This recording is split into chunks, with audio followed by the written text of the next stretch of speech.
The views and opinions expressed on KRMARadio.com are those of the hosts, guests, and callers and are not necessarily those of KRMARadio.com, its management, or other hosts or advertisers. The shows found on KRMARadio.com can promote any lifestyle, belief, religion, political affiliation, or other personal practice. These shows are for entertainment purposes only and are not intended to treat, diagnose, and or claim any cure of disease or condition. Thank you.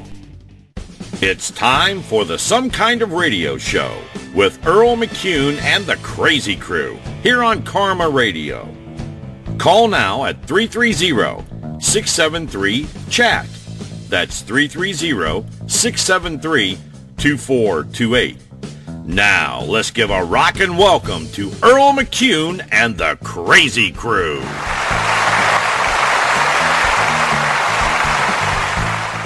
Airwolf was a story about this fellow who was running, we'd go out there and help people in distress, go out and help and do things, that we got to a point where people actually started believing that this ship was just the way it was. We'd have it over at air meets, when the U.S. Navy demonstration teams used to come by, the Blue Angels, and we'd have it over in a corner, and people would look at it, and the kids would look at it, and be all loaded down with guns and everything else, and there was the ship itself. Oh man! And where did it come from? The inside of a volcano, no less. It was marvelous, and we often used to say, no, don't go near it, because no, we can't tell. Now, we never said a word about it, and everybody believed it. My goodness, this is really something. And we actually had thoughts that the Russians were kind of leery about this thing too. He was a happy-go-lucky kind of a fella, and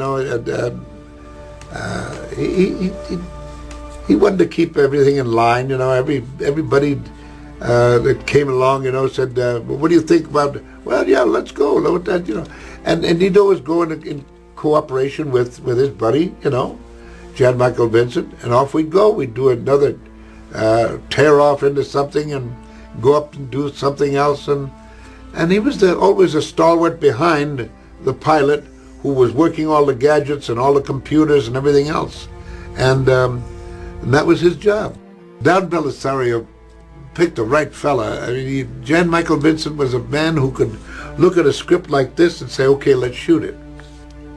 Me, I've got to look at a script and then take every word for what I can, and make something out of it.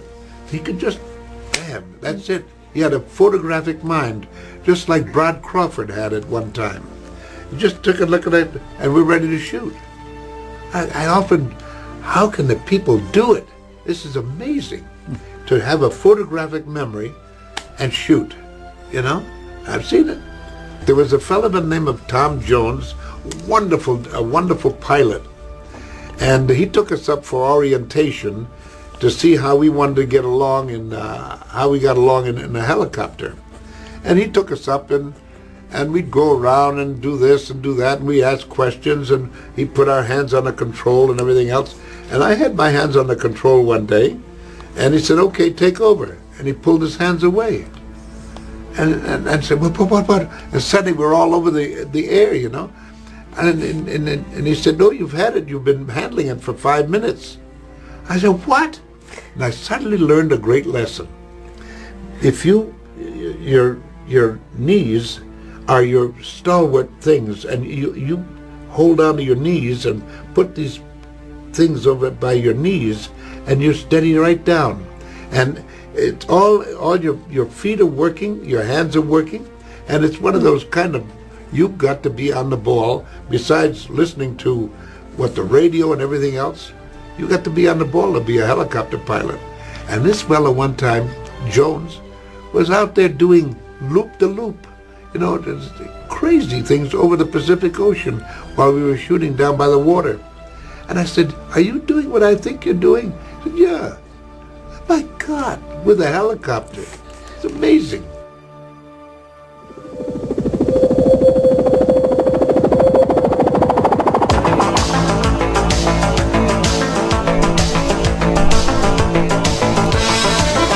Okay, welcome to some kind of radio show here on KRMA Internet Radio. Not some kind, our show.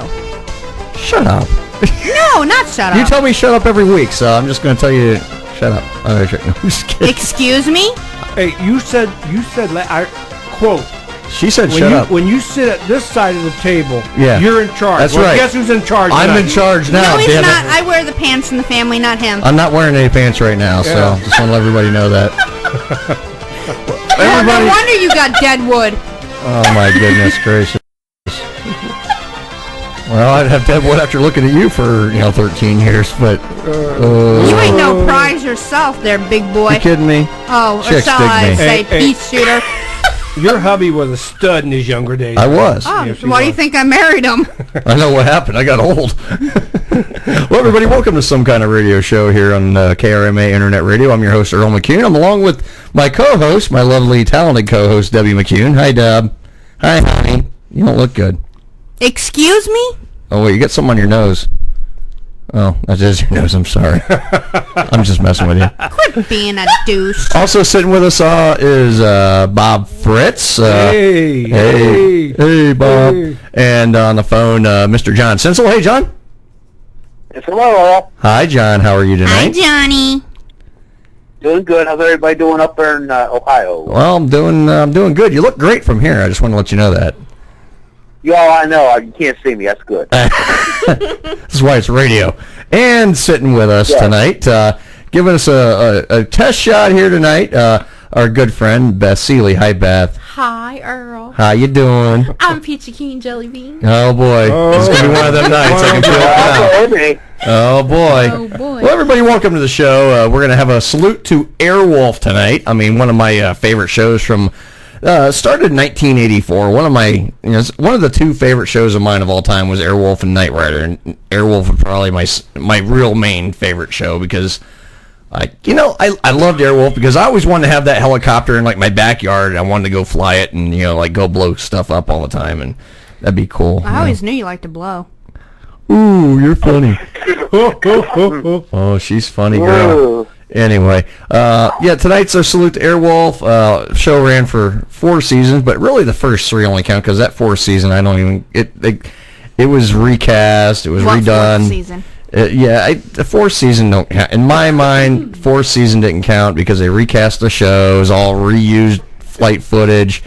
It was very cheesy, very low production That's rate. the reason why it only went 4 seasons. Yeah, well, the first 3 seasons went well, but here's the thing. You know why the show really got canceled is because the host, the star of the show, Jan Michael Vincent, had a serious drinking and drug problem back in then. Don't most stars? Don't most holiday. Yeah. Holiday? Holiday stars. Hey, wait. I'm Yeah. drinking. I have a drinking problem too. That's why I do radio. But no, it was one of those great shows. I mean, it was very well acted. The stories were very good. I mean, it started out the first season as more of a espionage type of stuff going on. Stuff that happened in the world. And the second season, they kind of lightened the mood up a little bit and went more domestic stories. And even the third season kind of went back to a little bit of some of the harder stories, but it was still domesticized. Domesticized? Is that a word? Domesticated. Domesticated. I don't care. Weren't you educated? And now, Earl, Domesticated? you're starting to sound like me. I'm sorry. I'm making up my own words as I go, so that's part of the whole thing. Didn't you get an education? Nope. Nope. Great. Nope. I didn't learn a thing. You know what I did learn? I did learn this. A very important thing. I learned a very important lesson today. Is I just want to share that the rectal care center I had to call from work. They're still a-holes, and I just want to let you know that. But it's I don't even know if it's really a real place. It's just what it came up. I don't think that's actually what they're called, but it shows up on my thing as what they're called. So I learned a very valuable lesson today that they're still a-holes at the rectal care center. Very. And they always get you from behind. They always get you from behind. That's right. And Bend over and grab the soap. that's the thing. Well, someone teach Malone that. I mean, I was just gonna say that. Ooh. I think Well, if he you know. actually found... Yeah. Matter of fact, I think he's buzzing in. Matter of fact, he is, and we're gonna bring him in to the show. No, Here. no, that Hang on a won't minute. there. We're gonna bring Mike into the show. We're merging the calls right now. Hi, Mike. How are you? Hi. I was just looking through the channels. Yeah. And is this the documentary on the famous vomiter they called Airwolf? Yeah. That's it. Was it? No, that's Projectile's like 30 feet, dude. that's Airwolf. Airwolf. Airwolf. Yeah. Oh, okay. I got it wrong. I'm sorry. Well, that's. Hey, what's up? Well, I was gonna say hard ones and airplanes, but that's usually what's up. But I'm just gonna go with that. Anyway. Yeah. We're having. Did you snort? She just snorted. Oh my God. Only on this show, Beth, she snorted. Yes. Snorted. Oh, welcome to the show. Yeah. In fact, we're going to take a call here on the air. Hang on a minute. We're going to take a call. Hang on a minute. Here we go. We're taking a call. Don't know. We're going to find out. KRMA Internet Radio. You are on the air. Who do we have? Do I have to listen to this?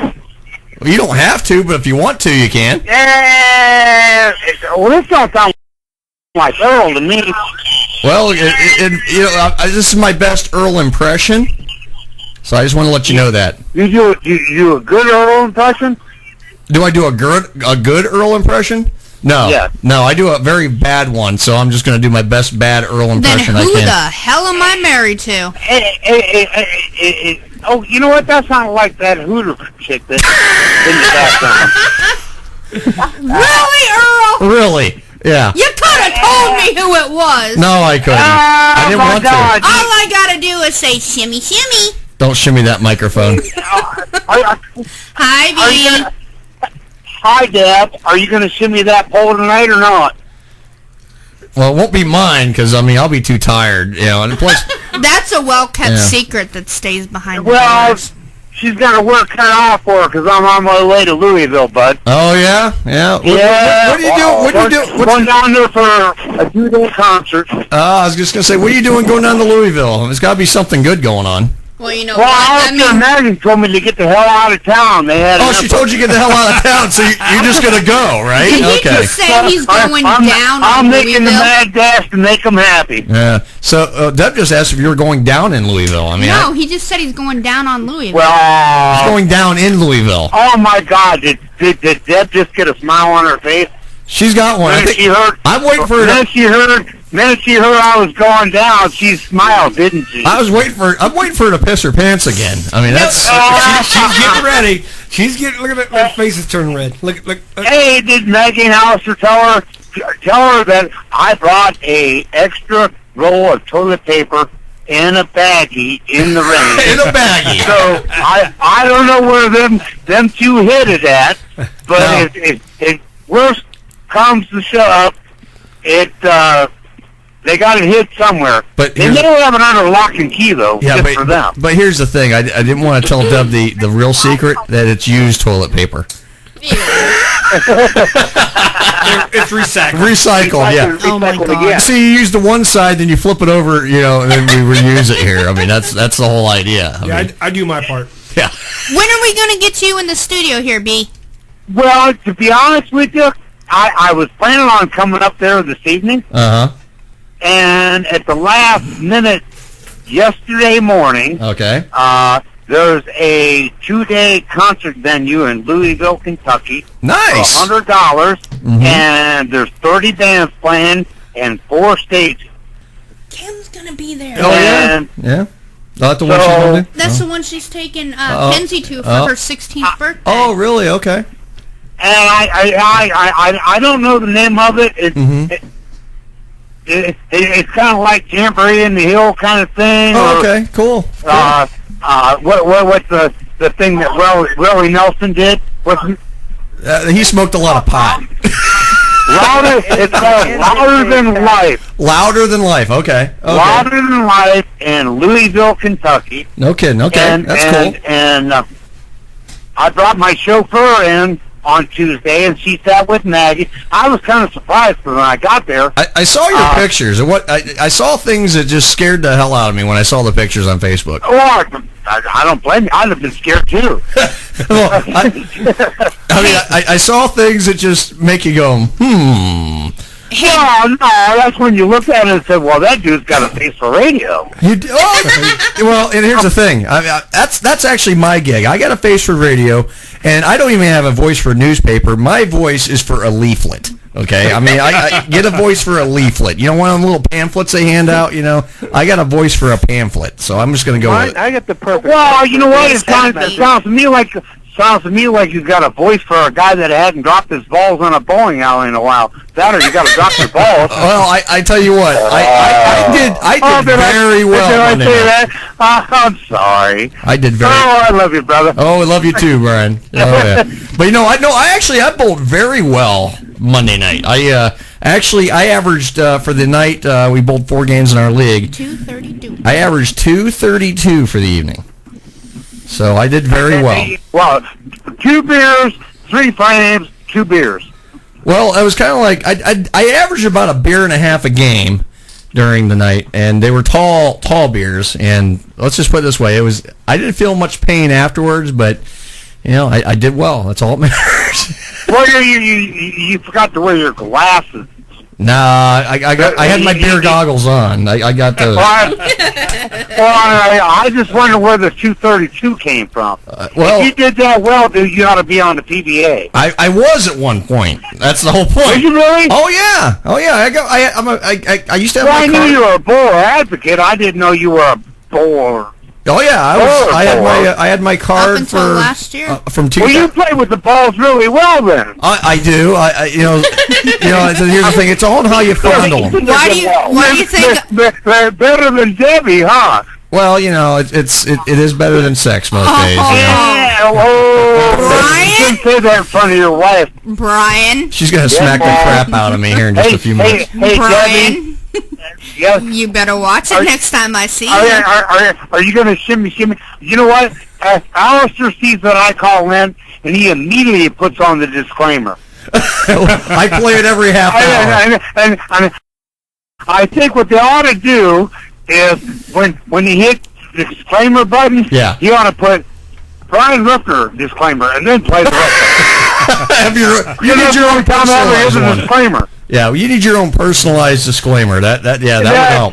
Hey, and I think we ought to do that. Yeah, I think we should talk to the powers that be. But at least you guys let me talk, though. Well, yeah, we'll let you air out. Well, that's at least with our show. What? Not that many people. Oh, well, not that many people. What? Yeah, you do get a lot. Why? I so had intentions of coming up there from 7 to 11 or midnight or whatever. Yeah, 8 to midnight. Yeah, well, 7 to 11 Central. Yeah, if you want to, Hey, Brian, question of the night. What's your most embarrassing moment? What's my most embarrassing moment? Yes. Well, God. How much time you got? Well, we got about 6 minutes to our first break. I'm almost to Cincinnati, and I'm riding with a girl that I've only known for 5 minutes before I got in the car, and we're playing the rainbow game. I like this guy. She's putting different colored lipstick on around her lips, and said, "You want to play the rainbow game?" Mm-hmm. And I'm like, "Well, I don't know what the rainbow game is. All I know is her head disappeared, and she asked me to steer." Jeez. Oh, so I guess I'll figure that out. Yeah. As long as you don't start spitting Skittles, you'll be okay. Yeah. I guess I found me a new friend. That's good. Everyone needs a friend. That's right. Everyone needs a friend. We still got 150 miles to go. Well, you know what they say. Make your friends 1 mile at a time, right? Yeah. Make it last while you can, I guess. Well, I used to make a lot of friends 1 inch at a time, you know. But that's the whole thing about the different colored lipstick. 1 inch at a time. We were going to try to see who wins. Oh boy! Unfortunately, wow, he was the only one playing the game. To be a fly on the windshield of that car right now. Yeah, no kidding. Hey, that Hooter girl just brings that shit out in me. I'm sorry. Yeah, well, you know. I'm getting kind of used to all that. Yeah, you know. I think you I know feel. what? Oh my God! You know what, Brian? She found another color. Hey, Brian. Damn near missed our exit. Oh, Hey, my Brian. goodness gracious. Oh. Yes, Deb. Someone's got to bring the best out in you. Well, she's working on that Oh, wow.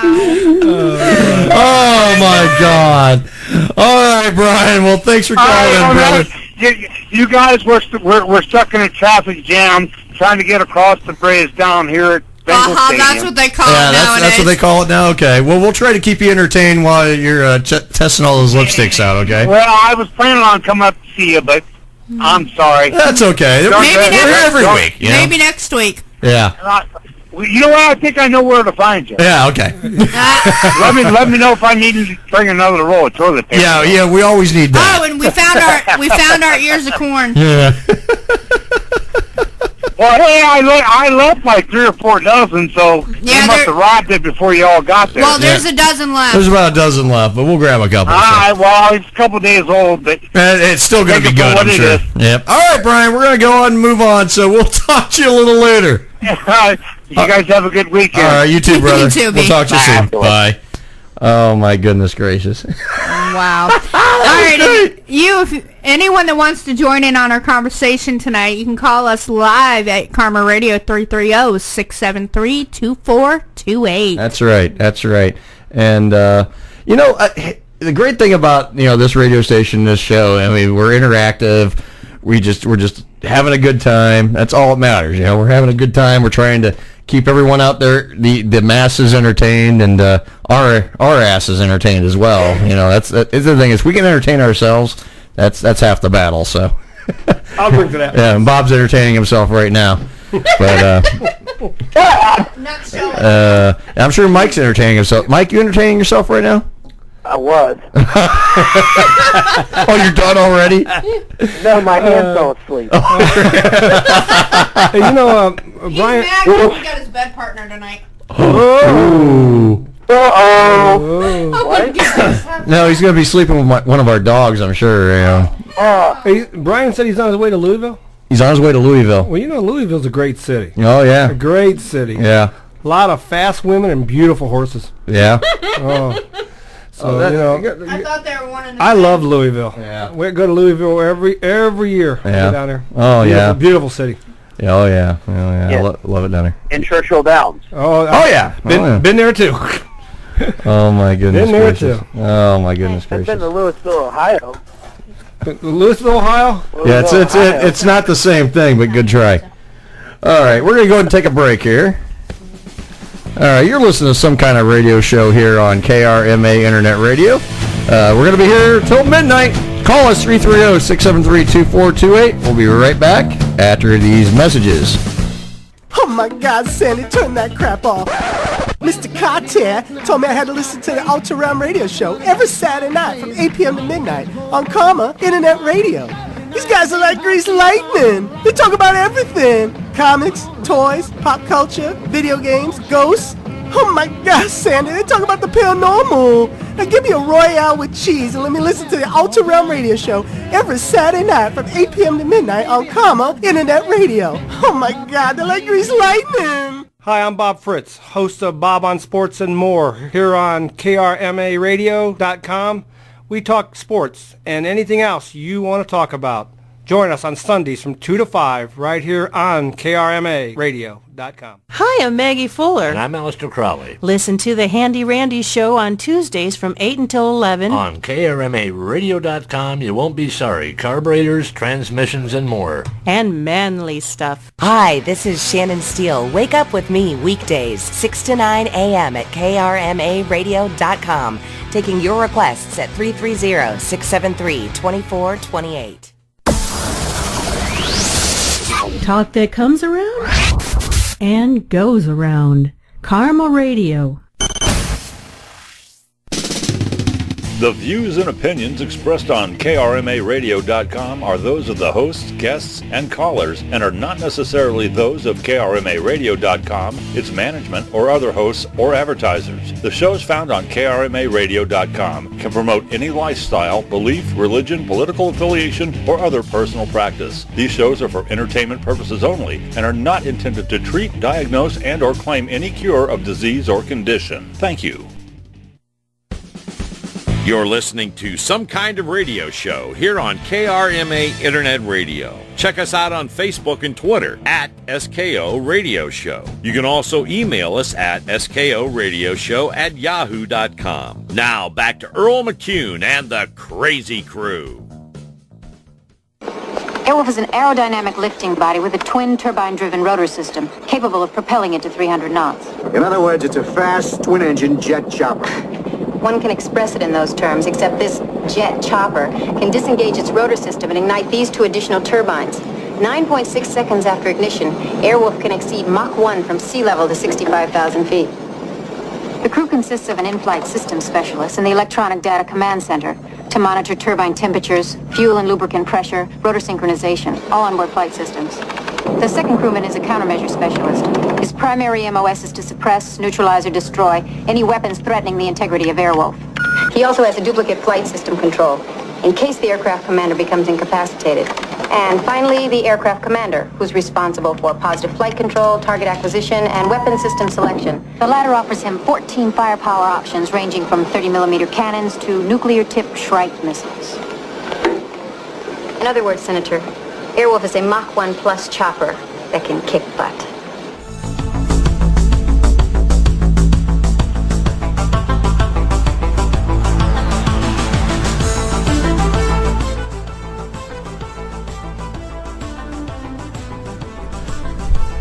All right, welcome back to Some Kind of Radio Show here on KRMA Internet Radio. We are saluting, again, one of my favorite television shows from the 1980s, Airwolf, starring Jan Michael Vincent, the late, great Ernest Borgnine, which you heard in the very, very opening part of the show, where he talked about his memories about Airwolf, which I thought was a very interesting piece, that I found, and, what a great actor. He died just recently, not that long ago, and, man, I'll tell you what, just one of the great actors, with Ernest Borgnine, of course, and they had,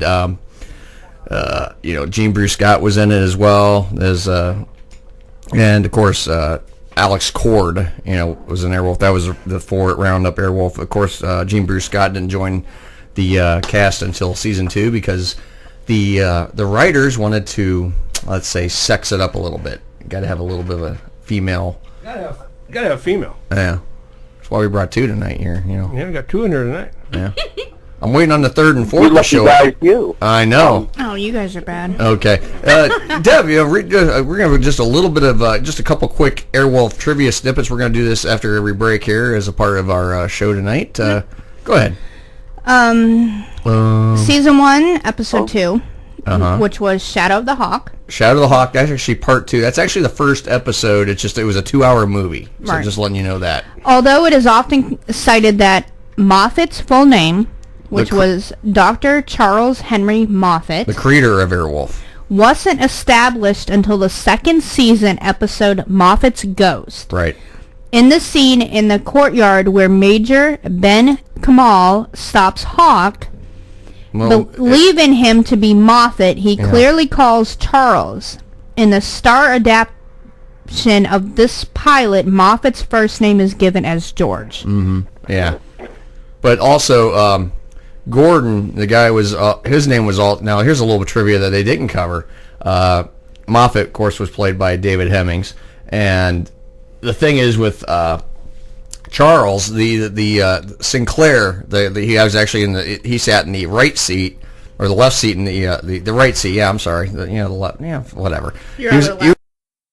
The other left. He was actually in the co-pilot seat, and his name was Chuck, because they said a few scenes earlier, the guy had actually sat in the back during the original crew. He came out, and the guy comes out, he says, "Come on, Chuck, you can't swim, eat grapes, and play around all the time." So maybe he thought it was that Chuck. So I'm kind of testing the trivia on that one a little bit. I'm not exactly 100% sure that one's exactly 100% accurate. All right, here's another one. I know my Airwolf. Season 1, Episode 1, Shadow the Hawk. Right. Where'd it go? In your ass. Okay. Where'd it go, Deb? Just read one. I just had it. Okay. There we go. After this is a goof. A goof. After Moffat steals Airwolf, right, the story jumps to Stringfellow Hawk's cabin and says 3 months later. 3 months later, that's right. Gabrielle, how do you say your last name? Admiral. Explains to Hawk what happened to Airwolf. She says that it was stolen 5 weeks ago. Yep, that's right. So yeah, that's a goof there. All right, Deb, let's move on to our headlines for this evening. You ready for some headlines? Everyone ready? This is going to be interesting tonight.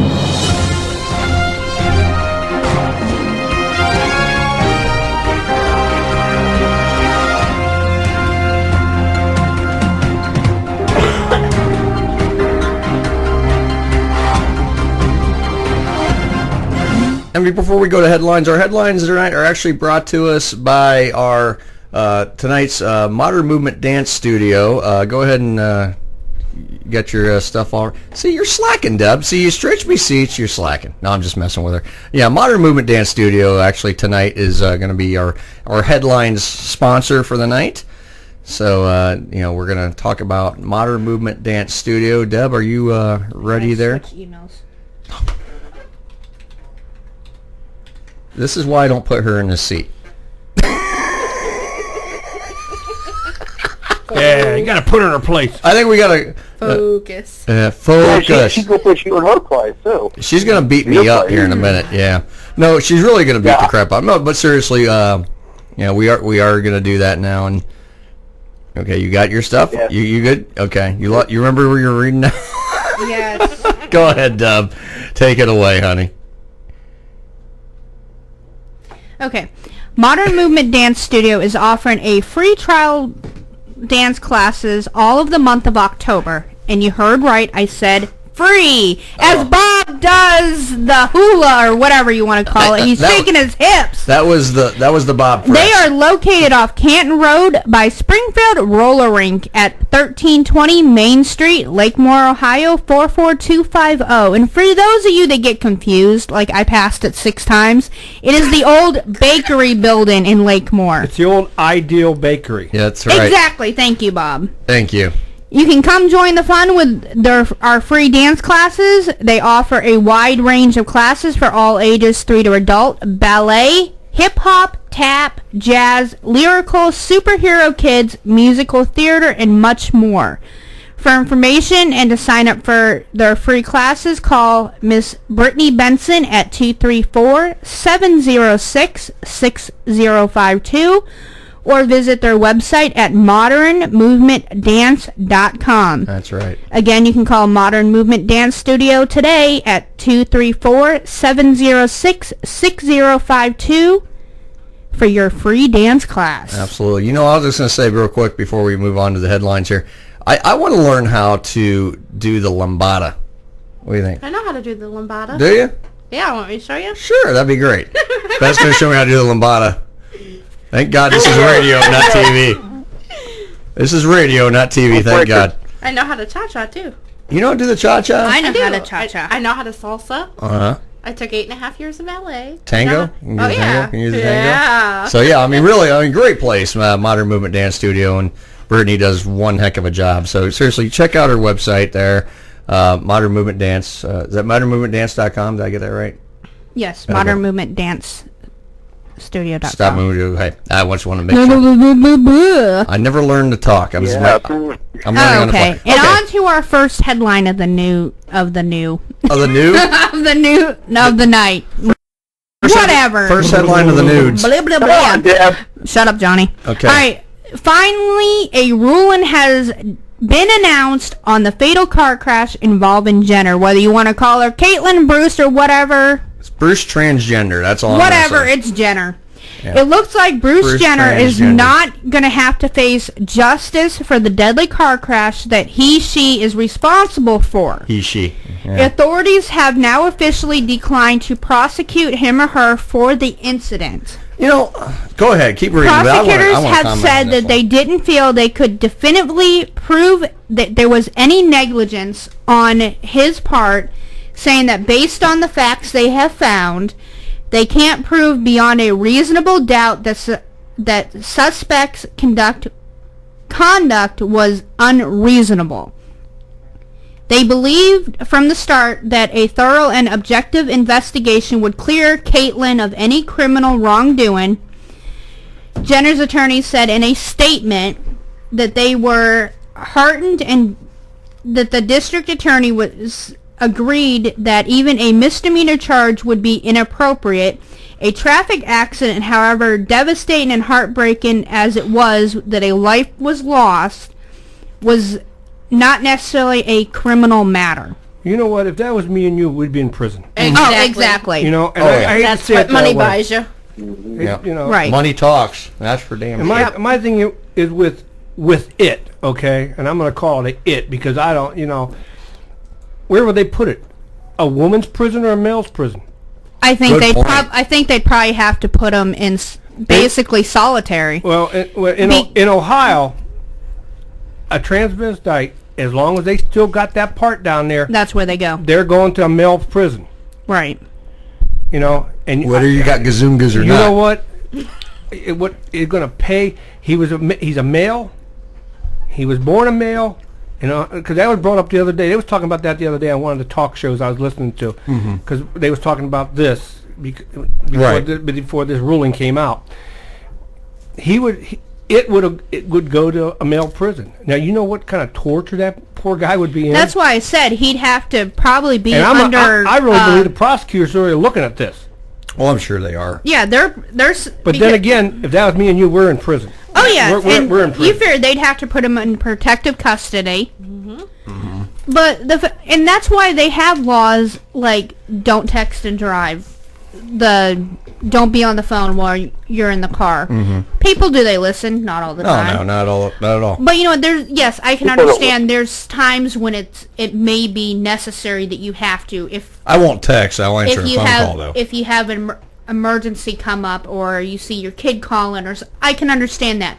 But if you're safe about it, then there's no real safe about it. Pull off the side of the damn road. That's what I was meaning. That's all I was going to say. Pull off the road. Yeah. It doesn't take but 5, pull off the road. But the thing is, in the way they stated it at the end, was that the accident happened right before he revealed the complete transgender. Right, yeah, when he was still Bruce. And you know what, like Bob says, what has to do with not saying that this is what it is, but I agree with Bob. I think the fact that it's a he, she, it's an it. That is the reason why they're not prosecuting. Yeah. I believe that. I believe that too, and then they're going to find the technique. They're going to be responsible. They're going to be responsible if something happens to this guy. Well, and they're going to use the technicality because she legally changed her name. It was Bruce Jenner at the time that caused it. Now she's legally Caitlyn Jenner. Yeah. And legally declared female. I might add too. Right. Yeah, but she still has something there. Right. She has not had the surgery yet. But you know what they could claim, because I did go to law classes, and you know that. What'd you learn? Identity crisis.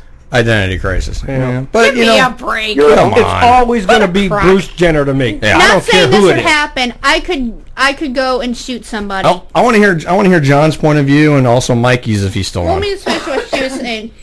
She goes, "Give me a break." When I said identity crisis, I could go and shoot someone and say that I'm having identity crisis. Oh, you'd be rock. And I would say exactly. Just like people that sit there and say. They shoot someone, say, "Oh, I don't know what I was doing. I'm mentally ill." Exactly. Yeah. Yeah, your mama didn't spank your butt. Let me. All right, John, what do you think about this? Well, I've got an identity crisis too. I got to deal with you guys every Friday. Ha ha ha. Anyway, just kidding, everybody. Just kidding. No, you're not. That's okay. Yeah. Just wait a couple weeks. Anyway. There you go. There you go. But no, honestly, this whole thing. I mean, there's just no win situation. Plus, I was just going to say the media circus. I mean, my goodness, this guy takes 2 steps one the wrong direction, and the media's on top of him. Oh, yeah, well, it doesn't matter. I mean, he's like the number one talked about thing on the internet right now, no matter what. I mean... But if you notice lately... He's making more money now than he ever did in his life. But if you notice lately, it's been in the news that she, whatever, it's having a nervous breakdown. Yeah, because, I don't know. It's like they're not sure if... He's basically saying... Yeah. Exactly. Well, not just that, but if he or she made the right decision to do what she's done. Yeah. Well, too late now. You've made the consequences. You've already chosen that life. I'm a firm believer you're born with something there or something ain't there. And that's what you are. Mm-hmm. I don't care. Yeah. I believe in that. And yeah. But that's... Now, speaking of identity crisis, now, of course, Mike has one, being Mike. Now, Mike, go ahead. I want to hear your take on this. Well, if it was any one of us, nothing would ever be said other than he was found guilty and sentenced to 20 years for manslaughter. Right. Amen. Just because it is what it is, scot-free. Oh, yeah. It's money and power. And money has its privileges. Yes, it does. Money talks, people walks. Yeah. That's why I don't have any. I don't have any money. I had money once, and then I got married. I think we all been there, Earl. Yeah. Hey, I'm single and I don't have money. What's that say? Yeah, well. The economy's gone down the tubes. You haven't found the right guy yet. Yeah. I guess I need a sugar daddy. Any takers? Well, go out with me. I'll give you money. Hey, Mike, you don't have any either. What, 3 cents? Hey, that'll buy some penny candy. Yeah, 3 of them, maybe. Yeah. Hey, where's the penny candy at? No kidding. I want to find it, I too. just bought a candy bar the other day for $1. I actually know a place that still sells penny candy. Oh, yeah? You can't talk about it on the air. No, I'm just saying. Tell her off the air where that is, but, Well, it's not around here. I don't eat candy. I don't either, because, she's got this really bad problem with crabs. And last time, or I think she's got herpes. And the last time I heard about anyone who went down on candy, they were looking. Here's the thing. They were looking for the sweets in the wrong places. Well, here's the thing. The guy ended up with herpes in his eyebrows, and he was really, like I said, he was really looking for love in the wrong places. No, if he went down on candy, he was looking for sweets in the wrong places. There was no sweets there. I can tell you. I can guarantee you that. He didn't get the joke. Oh, I got it. Got I got it. Believe me, I'm just making it a step further. It made no sense when you took it further. Well, I didn't want to take it any further because she's got herpes in her eyebrows. Gross. Along with other places, anyway. Moving on. What's next in your headlines list? All right, next one. Naked man arrested after alleged carjacking attempts in Victoriaville, California. Mike, they found you again. I know. A sheriff deputies have arrested a naked man who has attempted to carjack 3 vehicles, including a sheriff's patrol car. Really? At an intersection east of Los Angeles on Monday morning. No kidding. This 19-year-old San Bernardino resident tried to forcibly take 2 separate cars from drivers, including a sheriff deputy. Dumbass. That's Mike. Hey, Mike, they found you. They're looking for you. Just want to let you know. There was an unmarked car. And the cell phone, the video captured by a witness shows the drivers fighting off the nude, lanky man as he approaches their cars. It was pretty frightening, said one witness. Ooh, frightening. You must have a big one. I did drop off my son at the school. He did come back. Did she say whack off her son? When I dropped off my son. I was just making Clean sure. out your ears. I heard whack off. That's my mind. She said, I was getting ready to get out of my car. He said, Mom, I'm scared. And he started crying. Sheriff's deputies arrived, allegedly trying to take a squad car this time. Deputies called for backup to help take this guy into custody. Mm-hmm. The video shows a deputy hitting the suspect with a baton multiple times, and he was finally taken to a hospital to be treated for injuries before he was booked Earlier, he had broken into an apartment, deputies said. He fled busy. after being confronted by the owner. He faces charges of carjacking, first-degree residential burglary, and being under the... Burglary. Burglary? Boogery. We saw boogery. I'm going to talk about that later. Yeah. And being under the influence of controlled substances. Boogery. NBC4 is attempting to obtain information regarding the court date for this subject. Oh, my goodness gracious. And they said subject instead of suspect. Subject, suspect. Now, here we go. Let's kind of take this around table real quick. And also, feel free to join us here on the show. Give us a call, 330-673-2428. You can weigh on in any of these news topics that we're talking about tonight, as well as the question of the night as well. And before we comment on the story, what is your most embarrassing moment? And we'll actually talk about some of our most embarrassing moments next segment. But I do want to... But must be about your butt. You want to hear about my butt? Well, this... Your butt does trumpet. My butt was actually the subject of a lot of talk shows on this station. Okay, what do you think about this news story? What do I think about it? I think it sounds like the guy was an idiot, for one. Two, I mean, this has got to be... Well, the guy was 19. Okay, probably on meth or coke. Yeah, right? He's probably high on something. Yeah, meth or coke. Speedball? Who knows? I mean, Mike, what do you think? Mike! That's my boy. The apple don't fall far from that tree. Yeah, that apple's rotten. Anyway, oh my. Well, you're really rotten. Yeah. Anyway, no. What? Anyway, yeah. No, I'll tell you what. I mean, it takes a special kind of fool. I mean, I heard people have done some really stupid stuff on drugs, man. But man, I'll tell you what. You're gonna go try to take a cop's car. Wow, you got a set on you, or you're just really stupid. But he was running around Los Angeles butt naked. Well, we had a guy a couple weeks ago running around naked in Cleveland. Yeah. Oh, yeah. Well, the thing is, they said it was scary. Now, the one question I want to know, and this is an important question, they said it was very scary. I mean, real lanky guy. I wonder if this guy must have been built like, he must have had he must look like John Holmes. It sure didn't look like Mike Malone. That's all I'm going to say. But what about me? Well, nothing. He might have had a mole. I don't know. Maybe his mole was doing the carjacking. It's a skin tag, not a mole. We're just playing with you, Mikey. I know.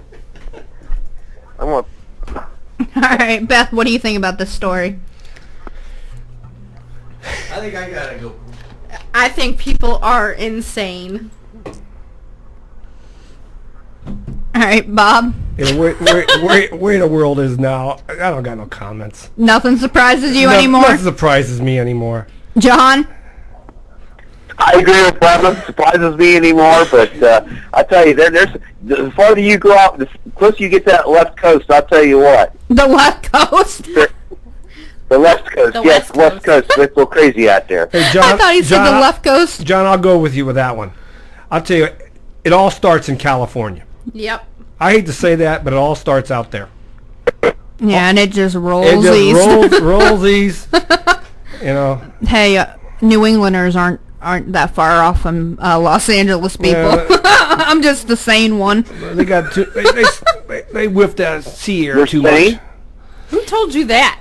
What? That you're sane. Earl's met my family. I'm the sane one. Mikey, what do you think about this story? What? What do you think about this story? Pay attention. Sorry, I don't know when you're talking to me, even though you do say my name. Quit daydreaming and whacking. When I daydream, I have nightmares. Okay. That's a smell. Okay. Wow. Next story. Well, before we go, we've only got a couple minutes before we go on break. I do want to take a couple minutes, and I want to send our thoughts and prayers out to, Oregon. To the family of the people that have lost loved ones yesterday in another deadly and senseless campus shooting. I mean, school's not safe, and people ask me why I don't send my kids to school anymore. The first thing came up was the gun control. That's the first thing that came up. This kid walked in and bought a gun legally. Okay. You know, and no problem.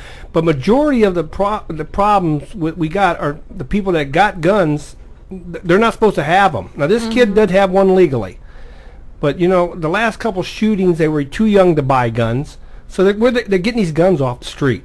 And streets and from parents. And I just heard, I read something today. Look at majority of the illegal guns that's coming into this country that are being sold on the street are coming across that border south of us. Oh yeah. You know, until we do something with that border down there, I'm sorry, they're going to have a lot more problems. Oh yeah. You know, but our government, our officials, and believe me, I'm really big into politics. But neither party is doing anything to secure that border down there. Well, the one thing that made me so mad was I was listening to Obama's speech yesterday. Yeah, that's another thing too. I couldn't get over how many times he mentioned himself. Right. And very little did he mention about. Do you know that it was almost 6 hours later before he came up and commented on that? Yeah, I noticed that. It was 6 hours later. And he probably was told he had to do it. Yeah. Oh, yeah. Because he's the type of guy that wouldn't, you know, if it ain't nothing his agenda, he don't want to talk about it. Right. And I mean, it's getting to the point you're not safe in movie theaters, you're not safe at school, you're not safe at the mall, you're not safe anywhere anymore. And I mean, That's right. And it was supposedly this was some kind of religious thing because he was asking the kids on campus, "What religion are you?" Well, I'm going to take you. You can meet your Almighty right now, is what he was saying as he was shooting these people. Wow. So, you know, well, luckily he was killed, and you know, but the sad thing about it is concealed weapons. It's a college campus; they're not allowed to have it. I believe if you're allowed to let these kids carry their concealed, if it's legal to carry a concealed weapon, you know what? Instead of 13 kids getting killed and 20 people getting injured, maybe only one would have got killed. Because he would have shot first before somebody can get their gun out to shoot them. But you know what? Since I'm a firm believer in concealed carry, I got a concealed carry. You know, and if I ever come across something that's happening like this, believe me, I'm gonna be one of the first ones drawing. Right. And you know, it's a shame that our country's come to this. It's like it's gonna get worse before it's ever gonna get better. And it's like you figure before they were.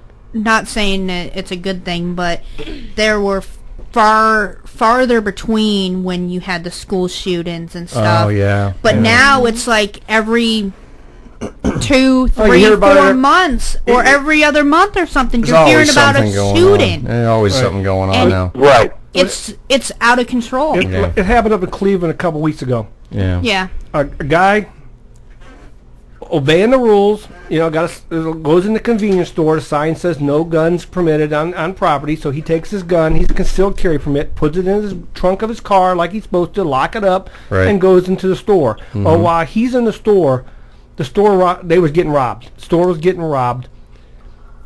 He got shot along with the storekeeper. Now, if that guy would have had his gun and was allowed to bring that gun in the store, concealed, it might have turned out different. It might have turned out different. Yeah. Well, the guy lived. The store owner died. Yeah. But the guy lived. But you know, it got concealed and carried in this, but you're not allowed to take it anywhere. Yeah. And wait a time. I'm gonna tell you what. There's many times I've walked into the store with mine on, and I don't care. Yeah. Honestly, if you have a license or a permit to conceal and carry, it should be allowed to be. But see, I can understand if it's a government building, that's one thing. Right. Then they should have it where you check it in at the desk. Right. I understand that. But if it's like a grocery store or something and you have a right to conceal and carry, you should be allowed to take that with like you. I said, this gentleman out in Utah did buy the gun legally. He had all the paperwork. Utah had the thing of you buy a gun, you have to wait 3 days like Ohio does. But then again, I can go into some account. I'm go down to fairgrounds at the gun show, buy a gun, and walk out of there without waiting a 3-day waiting period. So and don't you guys not saying that we're promoting you guys to do that. No, I'm just saying it's so easy to get one. Yeah. All right, you're listening to Some Kind of Radio Show here on KRMA Internet Radio. With more to come, we got 3 more hours of this mayhem to go. Stay tuned. We'll be right back after this. From Washington, this is VOA News.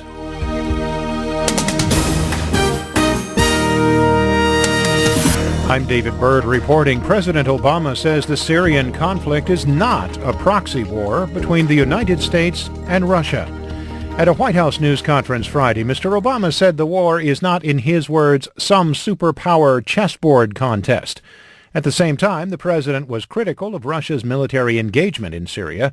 He noted that Russian President Vladimir Putin does not distinguish between Islamic State militants and more moderate Sunni opposition. He doesn't distinguish between ISIL and a moderate Sunni opposition that wants to see Mr. Assad go. From their perspective, they're all terrorists. And that's a recipe for disaster. And it's one that I reject. Meanwhile, the Russian Defense Ministry said that its warplanes flew 14 missions on Friday, hitting 6 Islamic State targets.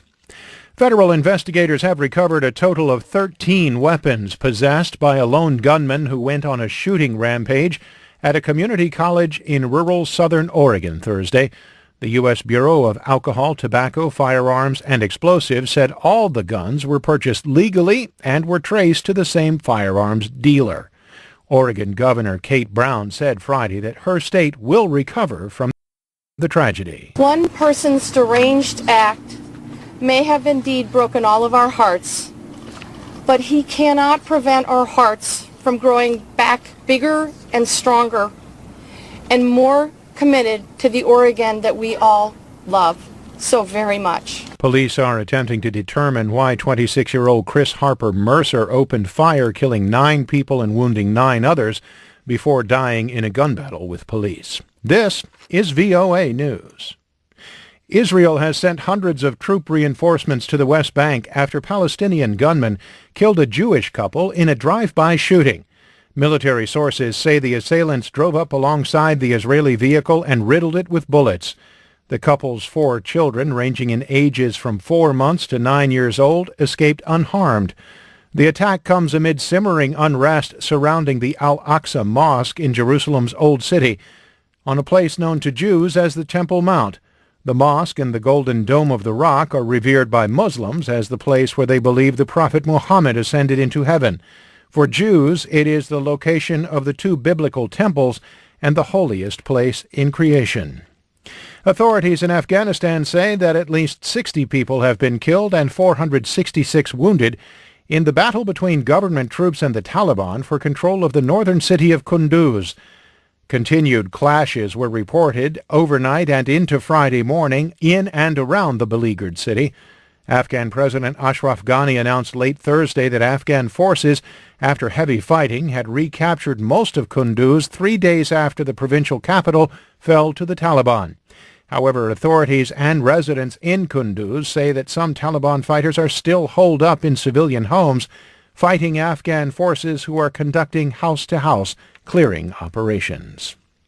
Hurricane Joaquin pounded the islands of the central Bahamas with torrential rain and powerful wind and waves on Friday, but forecasters at the U.S. National Hurricane Center say it is not likely to hit America's east coast.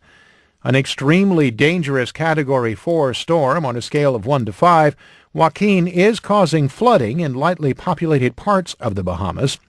Also, the U.S. Coast Guard is still trying to find a U.S.-registered container ship with 33 crew on board that went missing during the storm. Captain Mark Fedor is with the Coast Guard. The concern was they became disabled right in the vicinity of the eye of Joaquin. So they were in a very dangerous situation. They were disabled. We knew they were listing. So all day yesterday, we tried to establish communications with them. We have not been able to do that. The latest information from the National Hurricane Center has Joaquin headed northeast and passing between the U.S. East Coast and Bermuda by Monday afternoon. In 2012, Superstorm Sandy moved inland from the Atlantic and devastated New York and New Jersey, killing more than 120 people and causing more than $70 billion worth of damages. For more on these stories, please log on to our website, voanews.com. I'm David Byrd in Washington. That's the latest world news from VOA. Hi, this is Jack Kaiser at KRMA. Join in my talk show every weekday from noon to 2 o'clock on KRMARadio.com. We look forward to seeing you and letting you be a part of the finest talk show in the area. Hi, I'm Maggie Fuller. And I'm Alistair Crowley. Listen to us daily from 3 to 6 for funny news, contests, traffic, weather, and complete nonsense. That's my department. Give us a call, 330-673-2428, and tell us what you think. You won't be sorry. Hi, everybody. Steve Jones here. Join me Wednesday evening, 7 to 11 p.m. for the best in classic rock on KRMA Internet Radio. You'll hear some of the old stuff along with some of the new. We'll also feature some great local bands and your requests. Steve Jones, Rockin' the World on Karma Internet Radio, Wednesday, 7 to 11 p.m. No rules, just radio the way it should be. Karma Radio. I'm Alistair Crowley. And I'm Maggie Fuller. And you're listening to Some Kind of Radio Show with Earl McCune, Deb, and the Crazy Crew. Right here on KRMARadio.com. Give them a call, 330-673-2428. The views and opinions expressed on KRMARadio.com are those of the hosts, guests, and callers and are not necessarily those of KRMARadio.com, its management, or other hosts or advertisers. The shows found on KRMARadio.com can promote any lifestyle, belief, religion, political affiliation, or other personal practice. These shows are for entertainment purposes only and are not intended to treat, diagnose, and or claim any cure of disease or condition. Thank you. You're listening to Some Kind of Radio Show here on KRMA Internet Radio. Call now, 330-673-CHAT, 330-673-2428. Now, back to Earl McCune and the Crazy Crew. This briefing is from File A56-7W. Classified top secret. Subject is Airwolf, a Mach 1 Plus attack helicopter with the most advanced weapons system in the air today. It has been hidden somewhere in the western United States by its test pilot, Stringfellow Hawk. Hawk has promised to return Airwolf only if we can find his brother Sinjin, an MIA in Vietnam. We suspect that Archangel, deputy director of the agency that built Airwolf, is secretly helping Hawk in return for Hawk's flying Airwolf on missions of national concern. Stringfellow Hawk is 34, a brilliant combat pilot and a recluse since his brother's disappearance. His only friend is Dominic Santini, whose air service is the cover for their government work. With Hawk and Santini flying as a team at speeds rivaling the fastest jets backed by unmatched firepower, Airwolf is too dangerous to be left in unenlightened hands. Finding it is your first priority.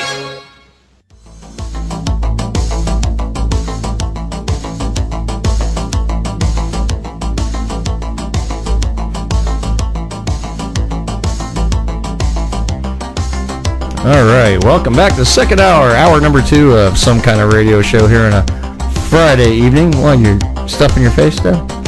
Deb's got chicken wings. She's very happy right now. I made Deb's day. Ooh, she's taking that bone and just... look at her sucking that bone. She's sucking that bone like she's a champion. Chicken bone, everybody. Chicken bone. God, look how far down it went. I know. Golly, how do you do that? Whoa, don't do that. Oh, don't choke on your chicken, Deb. Anyway, welcome back to... Anyway, welcome back to the show. We are saluting Airwolf tonight, if you haven't guessed by the music. I love this music, though. I really do. I mean, it's one of them great, catchy themes, that from, when TV shows really still had themes, I mean, good themes, So, I love Airwolf. Airwolf is absolutely one of my favorite shows of all time. A helicopter that can, this really don't happen, by any stretch of the world. This Airwolf helicopter supposedly can fly at Mach 1 in 6 seconds from 0 to 65,000 feet in like a minute or something like that. I don't know, but actually one of my favorite shows of all time, Airwolf. And, of course, that starred Jan Michael Vincent, Ernest Borgnine, Alex Cord, and Gene Bruce Scott. And I do got just a little bit of, just some interesting little tidbits from Airwolf. And this is a continuity error. This is from episode 7 of the series of season 1. This is a continuity error. When Nurse Susan is in the elevator with the imposter, Sinjin, supposed to be Hawk's brother. As she exits the elevator, we see a shot of her in which she says bye to him, and the elevator door starts to close. But in the following shot of Sinjin replying bye, have a nice day, the doors don't appear to be moving at all. So there's a little continuity error there. You did notice that? You noticed that? Okay. And Have I seen the show? well, not as much as I have. I know that show inside and out, and you know, the nurse who played Susan, I guess she died a few years back too. I mean, that's. Guess what? She's still dead. Yeah, I know she's still dead, but and also. Deb, Thank you, Captain Obvious. Thank you, Captain. How many times he says that to me? I say it on a pretty much a weekly basis, and then just another little tidbit. In season 1, episode 11, this is the episode called Mind of the Machine. The Airwolf model used for the simulation program is actually the mock-up of the chopper used to film the interior flight sequences of the series. So they actually used the mock-up that they used for the show as far as what they filmed everything in. You know, they filmed the interior shots, they used the mock-up, and they actually put the real helicopter right in front of it. So it's kind of cool how they did that. So just the helicopter. It's a helicopter. Helicopter. Yeah, but no, seriously. I mean, it just and one more little piss. Yeah. Piss? What? Did somebody say piss? Piss is good. Okay. Anyway. That did well. Yeah, I guess. Retake. Yeah, retake. There's no retakes. We're live. Live and nationwide, worldwide, actually. Okay, another little piece from the same episode. When Hawk and Dominic are in Airwolf chasing Alexei and Gloriana, Hawk's line, we'll play this one out even, stops dead, as the more dialogue actually followed it, but was edited out in post-production. So, yeah, just a little interesting tidbit. I never knew that one, so just a little bit. We'll talk about some more interesting tidbits of Airwolf. I'll play some more Airwolf clips throughout the night. A little bit of the Airwolf soundtrack as the night goes on. You know, about every half an hour. As long as you don't say tidbit no more. Tidbit. I just said it. Bid tit. Don't get the word mixed up. I bid on those things. Get excited. I don't know. Yeah. Anyway. Oh God. You know, is that? I was gonna say here. There is a moment time. Yeah, you know, that's what we were going to talk about. The question of the night for everybody, I want to throw this out to the listeners out there. This first. Well, yeah, Beth is first. Oh, no. But I want to throw this out to the callers first, the listeners on the air. What is your most embarrassing moment? You know, share those with us. You can call us here live on the air, 330-673-CHAT. That is 2428 on your telephone keypad. Feel free to give us a call. Share your most embarrassing moment. Also, if you want to talk about anything Airwolf related, any of the news stories we talked about in the last segment, feel free to give us a call. Or anything at all. You just want to call and say hi. We don't care. We'd love to hear.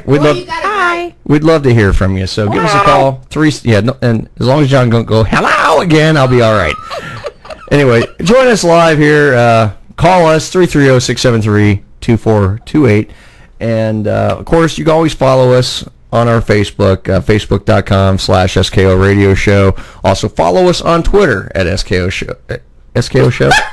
I can't even get it right. I'm talking to myself tonight. You know, I'll tell you what. I got follow us on Twitter at SKO Radio Show. Got it. Okay. But seriously, you know, I'll tell you, I think in the last couple days, I think I've gotten about 4 or 5 hours worth of sleep, if that. I didn't get much sleep last night. Me neither. Yeah. Were you thinking about me again? Uh-oh. Yeah, of course I was. Aw. Mm-hmm. And then Deb walked in, and then... Yeah, well... Oh, that went out over the air. Beep. Yeah, it did. I heard it through my headphones. I did too. Hey, I was thinking of Kelly McGinnis. Yeah. Yeah, what do you think? The new the updated version or the old version? The original, the earlier days version. When the lights are out, they all look the same. That's true. And when the lights are out, well, but when you start feeling around, it's all the same. When you have something poking you in the back, though, then you got a problem. Yeah, that's. Well, that's when you tell Mike to get out of your room. Mike doesn't like the spoon. He likes the spork, okay? Just let everybody know that, okay? Oh, I love sporking. Oh, wow. He's a sporker. Oh, wow. What, John? Oh, man. It feels like the old song, instead of swinging, he was sporking. Yeah. Mm-hmm. When you're at the crossroads, and you don't know whether way to go. You say, Mike don't care. He likes cottage cheese. Ew. Seriously. I just ate, seriously. I'm trying to keep what I have in me down right now. So. When the back of their legs look like dimples on a golf ball. Oh, God. Okay. On that note, embarrassing moments. Let's go to Beth. Oh my God, do we have to? Yeah. Radio virgin's got to be thrown under the bus. Yes, I am a virgin in one way at least. She's a radio virgin, everybody. We're breaking her in the hard way. So it was about... She likes it hard. Shut up! It was about 14 years ago. I lived at home with my dad. Aww. And my best friend at the time came over, and I was in the bathroom waxing my legs and some other things. You were waxing things? I was waxing things. Is this a mutual friend that... Is that hot wax? Yes, it's hot wax. Okay. Was it a mutual friend that we used to know? I don't know that you know her, but you probably know of her. Okay, then I know who you're talking about. Yeah. Anyway, so I'm waxing my lady parts, and she said lady parts. Everybody. At least she's being classy. I got in the bathtub, and the bathtub was empty, and I went to get up, and I was stuck to the bottom of the tub. Oh, that would suck. At this point, for some reason, my best friend had left. And at this point, I'm home alone, locked in the bathroom. Oh, we know Home Alone. His name's Mike. I'm home alone too. I could not get up without excruciating pain. Why didn't you turn the water I wish I had a Velcro sound listen. effect right now. I then turned the water on thinking that would help, and that did not help. So who walks in but my dad? Aww. And I'm sitting in a bathtub naked, waxed to the bottom of the tub. You know, my daughter was like 22 years old. I said, you know what? I changed your diaper, girl. I was mortified. So then here comes my best friend again. And it took us about a good 45 minutes to get me unwaxed from the tub. Unwaxed from the tub. And I was a little... Must have been a lot of lube. Wrong. No, there was no lube. That was wax. Let me tell you what we ended up using Miracle Whip. Miracle Whip. I was going to say butter. No, Miracle Whip. It works miracles. It does. It works Miracle Whip. But I was mortified because I glued myself to the bottom of the tub. So anybody, if you ever do this, Beth's advice is use make Miracle sure there's Whip. water in the tub. Go get a Brazilian. Have a professional do it. Or make sure there's water in the tub. I don't know why I got in Now, the did tub you go with the full water. out, or did you have a landing strap? I just kind of want. I'm just curious. This is investigative. It was a landing strip. Okay. This is investigative reporting here at its finest. Here. Oh my! I gotta pee. That's it. There we go. So hot. There we go. Yeah, she's gonna go pee. yeah. And then when you come back, Deb, you can tell yours. Yeah, I want Sit and rotate. to hear this one. Yeah, Deb's good. Okay, Mike, give us your most embarrassing story. I've been telling you that story for like the last 3 weeks. Yeah, well, that's not Earl catching you doing it. That's, I don't want to. No. You can keep it something you can actually share, Mikey. Oh, bad. Okay. Yeah. Oh, bad. Yeah. Oh, bad. Okay. Okay, we won't talk about that embarrassing. Yeah, no, let's not talk about that one. No, we can't talk about that one. Trust me. Oh well, dang it! I talk about blowing my hoo-ha, and he can't talk about his. No, this one we really can't. Okay, go ahead, Mike. Well, about 20 years ago. Okay, the 20-year-old story. Not 20 minutes ago. 20 years ago. Mike's telling his story. You actually had all your hair. Probably one we've already heard. I had a head of hair. I did. And, well, I had a crush on this one girl. What was his name? Nikki, actually. That's Nick? funny. Okay. Yeah, how's Nick doing? Her name was Nikki, Uh-huh. and I've been wanting to go out with her, wanting to do something with her. And I'm the shy one. I'm always afraid to ask because I hate rejection, but it's something I should be used to by now. You said it. I was thinking it. Yeah. Shut up. Anyway, so my buddy hooked me up, picked her up, went to a really nice dinner, and everything was going great. Uh-huh. And I excused myself. It was toward the end of the night. I had to run to the bathroom real quick. Did my business. That's not his most embarrassing story. No, there's a couple ways you can take it with Mike doing his business. But my zipper broke as I was zipping up, and my shirt was just to the waist high, so I really couldn't hide it. So I'm trying like crazy to hide it. She's like, "What's wrong?" And I said, "My zipper broke." She went, "What?" I said, "My zipper broke." And she went, "Your zipper broke." My zipper broke. Oh my God. Mike, that's not as embarrassing as you dropping a load in front of two girls at a local establishment. Oh, we could talk. We could have talked about that one. Oh yeah, we talked about that one already. Yeah, but Beth hasn't heard it yet. Go ahead, Mike. I'm dying to know. You know what? I will let her own Debbie. All right. Because I got one too, Mike. One, it was classic, and two, I know they're dying to tell you. It would have been better than the fly breaking. Well, here's the thing. We go to we go to this place we had to go to. We had to take care of some business, and Mike came along. And let's just put it this way: we go in there, and Deb and I are handling our financial needs at this establishment, and Mike's like, "I gotta go." No, he goes, "I have to use the bathroom." I have to use the bathroom. Be right back. Well, there's only two workers in there, and they're both young ladies, and there's nobody else in the place. One of them Mike had a crush on. Mike thought she was cute. Next thing you know, he turned on the fan. And if you're in the bathroom, it's like that. It's really loud. It's a loud fan, but you can hear everything that goes on in the bathroom. Oh my God! All you hear, and I kid you not, all you hear is, it's just continuous, and I mean absolutely continuous. Number two. This good, yeah, that's what he was doing. But you heard lots of that, and then. Hi, I'm Maggie Fuller. No, you don't. Listen to us daily from 3 to 6. Play news, contests, traffic, weather, and complete nonsense. Give us a call 330-673-2428 and tell us what you think. Anyway. No, more than you hear. No. You heard that. You hear blip, blop, blip, and you hear blop, drop right in the toilet. This is all you hear for like 5 minutes.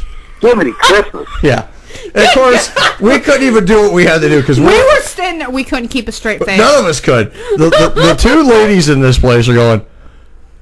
They're mortified. But laughing at the same time. And then the funny part is Mike comes out. Didn't even know we heard it. He just kind of like smiling like, "Hey guys," and everyone just look at him. No one's saying a word. What? And like, of course, I say to him, "Everything come out okay?" He can't walk in there again now. Mike turned as red as that vacuum cleaner right behind you, Beth. Yeah. I felt my body temperature go like 20 degrees higher. I turned beet red. It feels good, man. All right, Deb. I had some beverage the night before, so I had a little bit of a hangover. That never happens either. The day after poop, it was so bad. I barely got my pants down past my butt, and it was it was bad. It would come out that quick. Yeah, it was funny though, because like I said, all you hear throughout this whole place is. That's exactly what it sounded like. That's all you hear, and you hear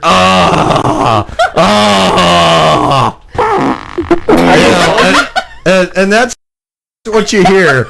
This goes on for about 7, 8, 10 minutes, and he comes walking out like nothing even happened. Nothing happened. Of course, he didn't know that we could hear what was going on. We're trying to keep a straight we all knew what he was doing. We're trying to keep a straight face. Because he was so loud. He was feeling good, man. He was feeling good. He felt better afterwards. That's true. Okay, Deb, your turn. Most embarrassing story. Oh, yeah. Not my turn. Oh, yeah, it's your turn. Come on, I glued my hoo-ha to the bathtub. Yeah, come on, Deb. Bob's turn. Yeah, No. I really don't have no embarrassing moments. Bob don't have any embarrassing moments. No, I never I want to had hear a- Earl's. I do have one. Let me. Okay, say go this, ahead. Go ahead, Bob. And this only happened about 4 years ago. Okay. You know? This is a recent story This for is a Bob. recent story. Well, met this young lady. Okay. She was a young lady. She was a young lady. Okay. How young? Well, Young enough. How young was she? She was a couple years younger than me. Let's put it that way.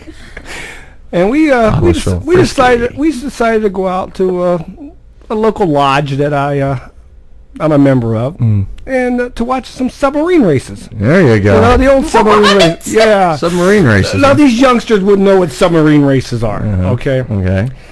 Well, we went out to watch the submarine races. And of I course, do. You know what I'm talking about. Well, I'm sitting there, and things are happening, and we're watching the races. We're watching the races pretty good, and things are happening. Well, a lot of people know that I'm a member, an ex-officer. Yep. Okay. Yep. We know that. Yep. Well, we're pretty much in the process, and all of a sudden I hear, "Hey, Fritz." And I turn around and it's this cop with a flashlight, and I knew the guy really well. Oh my God! And I worked. Talk about getting. I work. You talk about when you're a teenager getting caught by the cops. When you're you know the guy. When you're a cop getting caught by a cop. Fritz got frisked. Yeah. Of course, it kind of embarrassed her and stuff. But I got out of the car after I put some clothes back on. Yeah. We talked, and he said, "Fritz, get out of here." Fritz got frisked. Well, anyway, I still hear about to this day. Okay. Yeah. Okay. Well, that's good. Okay, John, what's yours? Well, good. Well, my rush honestly beat John and the John, but nothing beats John and the John. no, that was probably my most embarrassing one. Although I have to admit, usually I'm the one that sees the embarrassing moments. One of my most famous ones has to deal with Mr. Malone. Shocker. Oh, really? Yeah, I know. Especially the morning I woke up and saw more of Mike than I really wanted to see. Well, if you'd have pulled the blanket up and let me sleep. Oh, wow. Well, if you don't pull it off to begin with, it would have helped. Sorry, I take all the blankets from my sleep. John, you didn't realize Oh my God. Yeah, Mike. Yeah, no. Were you Were you guys working together or spooning? I mean, that's what I want to know. Neither. Thank God. No, we were tonguing. Yeah, he smells. I told him in the other room he smells too much. No, I'm just Oh kidding. my goodness gracious. Okay. Anyway. No. You got a minute. You got a minute, John. Go ahead. Okay. Well, like I said, this is basically going to probably John and John because I had no idea the camera was on when I did that. Whoops. Yeah, well, it was on the earlier version of this show when we were on YouTube. John decided to accidentally turn on his camera while he was in the John, and shared it with the world. Everybody, live on the air. All right, it was funny though. It was really funny. Oh yeah, yeah. It was pretty funny, but it was one of those memorable moments that is captured live for all posterity. So we'll show you later, Beth. What goes out on the internet's always out there. There's also a lot of posterity in it too. Yeah. Yeah.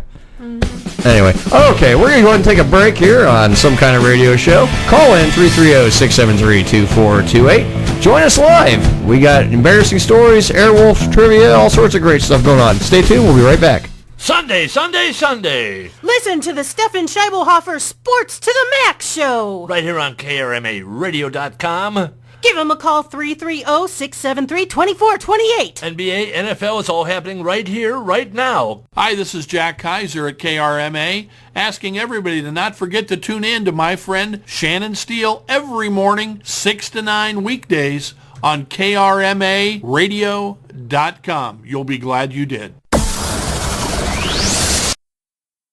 Talk that comes around and goes around. Karma Radio. Hi, this is Frank Stams of the Best Stams Sports Show. Please join Jay Brophy and myself on KRMARadio.com Thursday nights from 8 to 11. We talk all sports and anything on your mind. Hi, this is Earl McCune, host of Some Kind of Radio Show here on KRMARadio.com.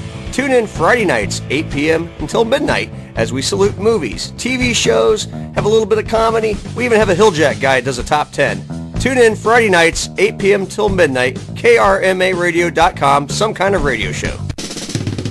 The views and opinions expressed on KRMARadio.com are those of the hosts, guests, and callers and are not necessarily those of KRMARadio.com, its management, or other hosts or advertisers. The shows found on KRMARadio.com can promote any lifestyle, belief, religion, political affiliation, or other personal practice. These shows are for entertainment purposes only and are not intended to treat, diagnose, and or claim any cure of disease or condition. Thank you. You're listening to Some Kind of Radio Show here on KRMA Internet Radio. Check us out on Facebook and Twitter at SKO Radio Show. You can also email us at SKORadioshow@yahoo.com. Now back to Earl McCune and the Crazy Crew.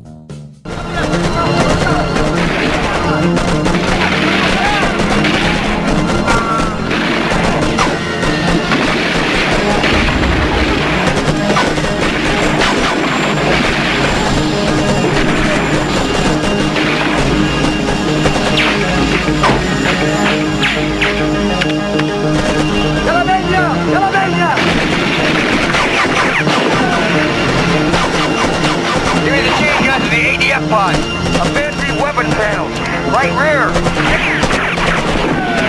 Guns running two. Set.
And we're back with Some Kind of Radio Show here on KRMA Internet Radio. I'm your host, Debbie McCune, along with Bob Fritz, Earl McCune, John and Mike on the phone, and of course, special guest tonight, Miss Beth Seeley. If you want to get in on the conversation with us tonight, give us a call at Karma Radio at 330-673-2428.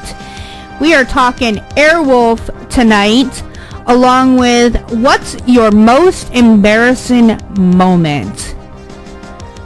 And of course, we were leaving off with Earl, but Earl has disappeared. I don't know where he went. He's always disappearing. He's pooping. He's doing a John right now. He's pooping. Well, I hope you don't have his phone. Oh wait, he can't. John's on the phone. But yeah, I will say maybe he's looking for Hilljack. Nah, I don't know about Hilljack. I think it's about time for him to show up, isn't it? Huh? It's about time for him to show up, isn't it? About this time of the night. Might be. Got a couple trivia from Airwolf. Yeah. Yeah. Season 2, Episode 20 from Severance Pay. The scenes of the... Severance Pay? Yeah, Severance Pay. I never got mine. Me neither. Me neither. Yeah, well. The scenes of the climatic aerial battle were taken from the Magnum PI episode Two Birds of a Feather. The P-51 Mustang is named Miss Van Nuys and is currently owned by Clay Lacey. Mayonnaise? Mayonnaise? Huh? Oh, she got mayonnaise on the brain now. You know, I am never going to be able to look at mayonnaise the same way again. You ruined mayonnaise for me. I'm sorry. Man. Oh, God. Oh, now you got John saying, ooh, yummy. Did he not listen to your story? I guess not. I make it taste good, though. Oh, John.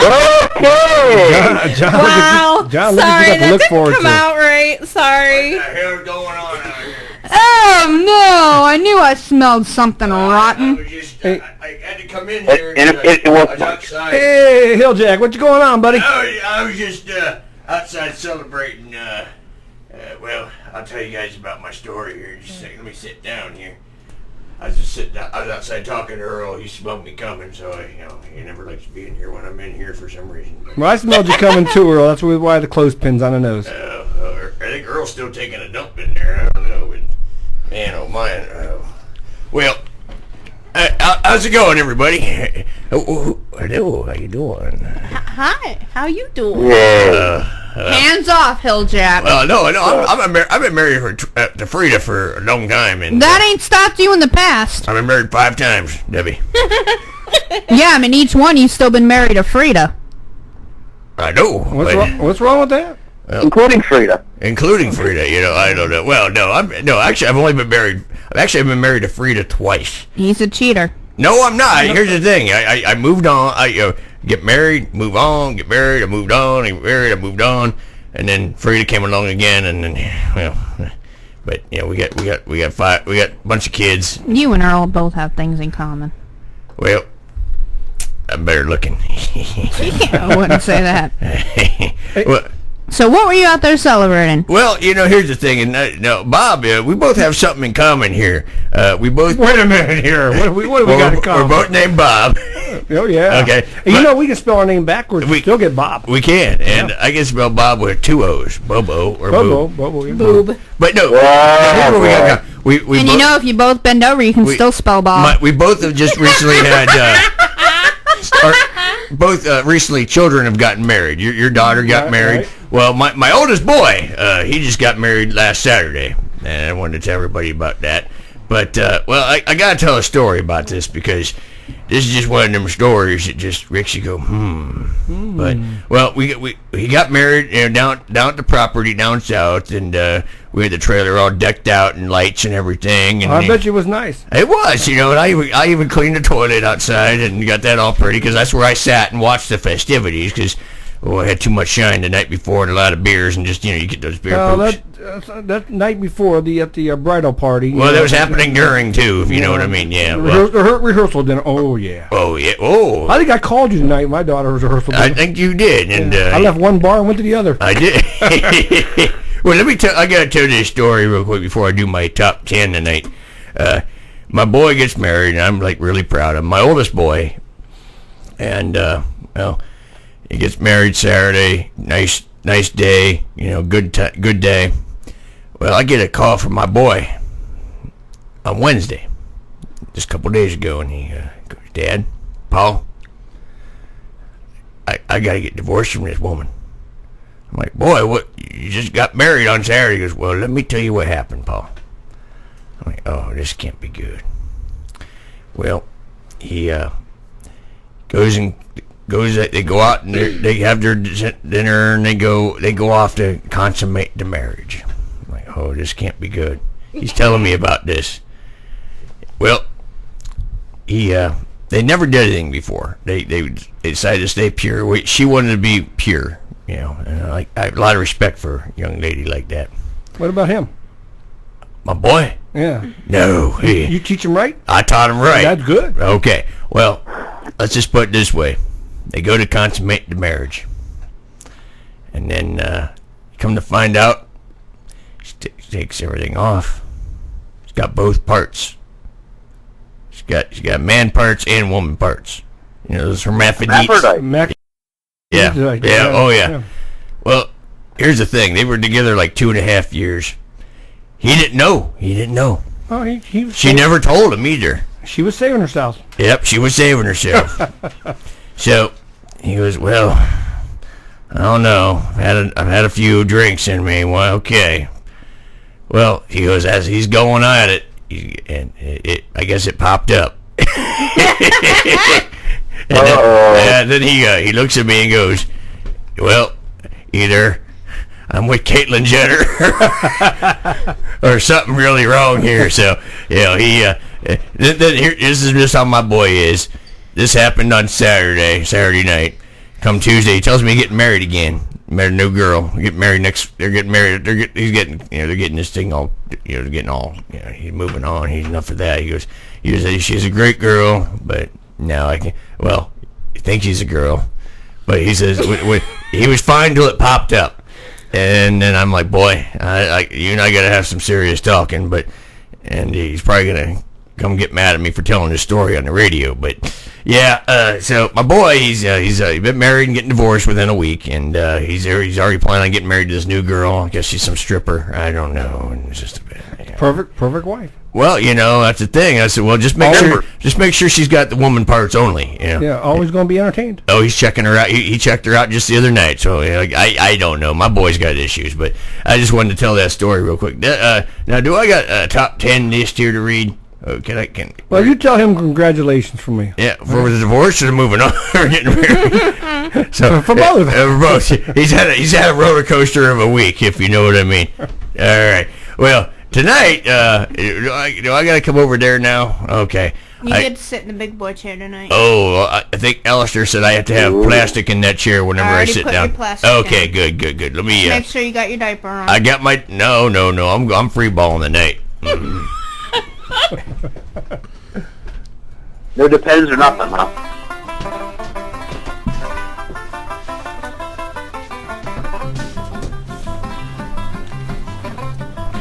Okay, well, this is Hill Jack Bob, and of course, this is the segment we call Hill Jack Bob's Top 10. And tonight's Top 10, the Top 10 Things Films Have Taught Us. Top 10 Things Films Have Taught Us. This is going to be an interesting one here. Okay, number 10 in our countdown. It's always possible to park directly in front of any building you are visiting. So, have you ever noticed that in a film, in a movie? It's always, wherever a car is going, they park right in front of the building they're going into. It doesn't matter. In front of it or through it. It doesn't matter. It doesn't matter. So there's always an open spot. Always an open spot. Yeah, they've never been to Cleveland, apparently. Well, they never been downtown Akron. Yeah, never down. Yeah, no kidding. Okay, on number 9 our countdown of the top 10 things films have taught us, a detective can only solve a case once he has been suspended from duty. That's true. I don't know. You know, films always talk with. You know, they solve the case within 2 hours. Yeah, that's the other thing too. You know, I mean, within 2 hours, they're good. You know, they should make these actors, you know, detective. You know. Okay. On number 8 in our countdown, the top 10 things films have taught us. If you start dancing in the street, everyone you bump into will always know the steps. Yeah, you never seen those like dancing moves? What those called? Flash mobs.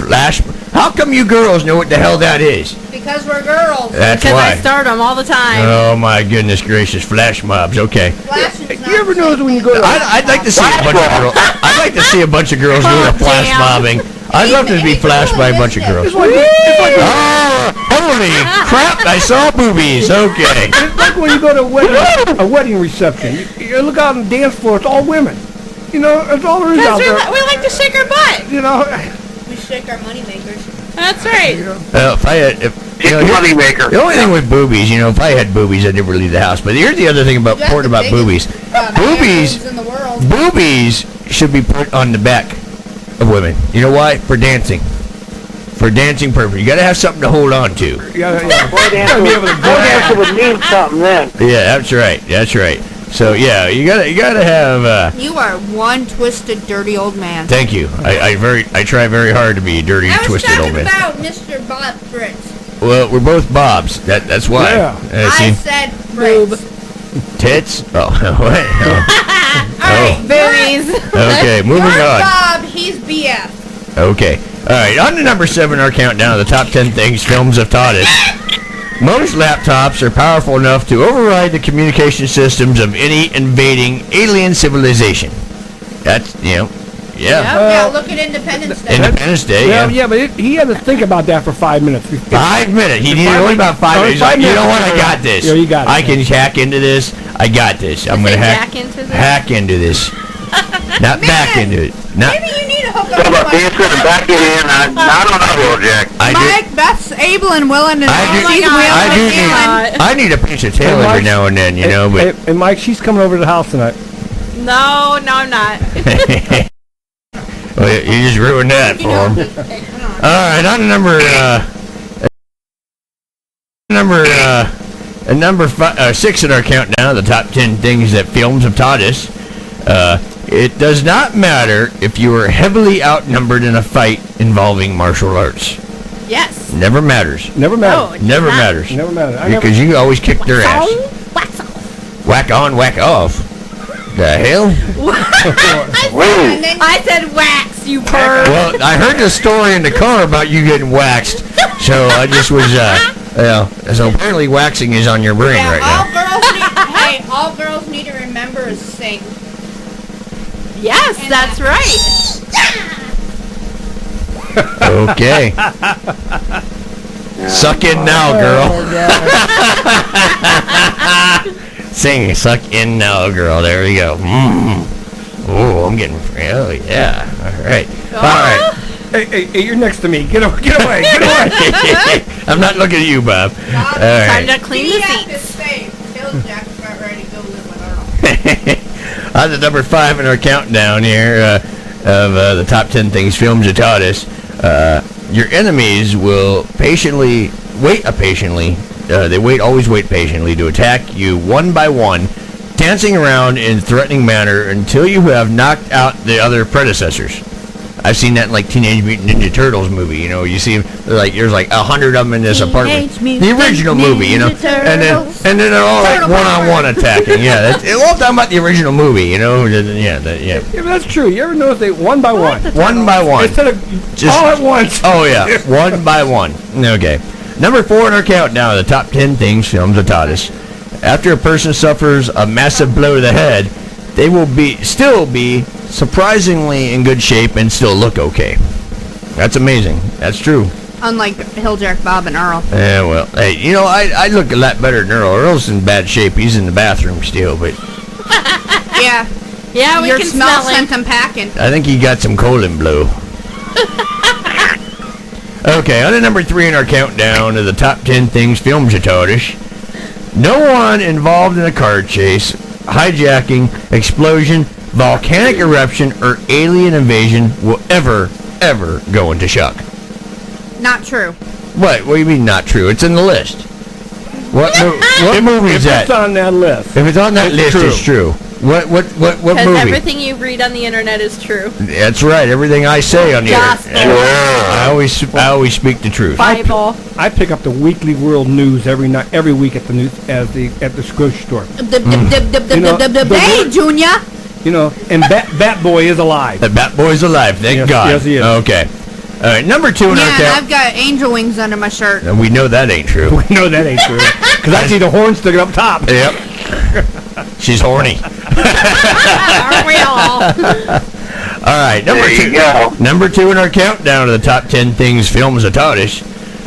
Partnering police officers with their total opposites will always eventually lead to buddy teams who share unbreakable bonds and gruff affection. Very true. Look at Bones. That is very true. That is very true. That is very true. Yep, that's very true. That's always true. You rely on your partner 100%. Yep. Yeah. But they never gave me the blonde yet. No, you know, perfect examples. Look at Booth and Oh, who cares about that show? That show. Stabler and And Mariska Hargitay. Olivia. Olivia. Oh yeah. She makes my sticker pick up. She could be my partner any day, man. I'll tell you what, she is still gorgeous. Yes, She will. Yeah. Oh. I'd bite that. Hello. Oh, I was thinking the same thing. Okay. All right, ladies. If you need a room, there's a back room back there. You're just Earl's back there I'm not. pooping. Well, Just close the door. He's coming out right now. I heard the toilet flush. All right, on to number 1 in the countdown of the top 10 things films have taught us. Number 1 reason: never trust a man in a mask. No kidding. Yep. Very true. Never trust that masked man. So we would. Yeah. There's that. Yeah. What about the woman? Who was that What about the masked woman man? in the mask? You know. I don't know, but I'd like to thank you for What about the woman? What about a woman in a mask? A woman in a mask? Yeah. A woman in a mask. Well, You wouldn't trust anything in a mask. I would trust Batgirl. Well, Yeah, which yeah. Batgirl? Yeah. She's still wearing the leather. Oh, Catwoman too. Oh, Catwoman too. Oh yeah. I think that probably was supposed to have something to do with horror films. I was going to say Lone Ranger, right? I think that probably was in reference I don't know to if I Scream or trust. something. I don't know if I trust Lone Ranger. I mean, he was pretty close. How to about Tonto. Zorro? I would. He was kind of hot. Who? He was Lone Ranger. but he was pretty close to Tonto.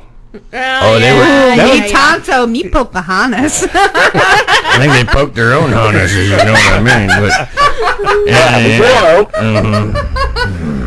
And then Earl had to die. oh, I don't know. It smells like he died. I don't know. He's not looking too good in there, but He's yeah. looking a little green around the gills. I know he lost about 15 pounds. Yeah. Are you okay over there? You know, I mean, I think you need toilet paper. You need TP for your bunghole. All right, Hilljack, get out of here. I'm gonna get out of here now. You guys, I'm gonna turn it back over to the real host of the show. Good. Smell you later. All right, everybody, have a good night. It was nice meeting you, young lady. Okay, all right. See you, Hilljack. Don't let the door hit you. No, I don't want to talk. Well, you gotta.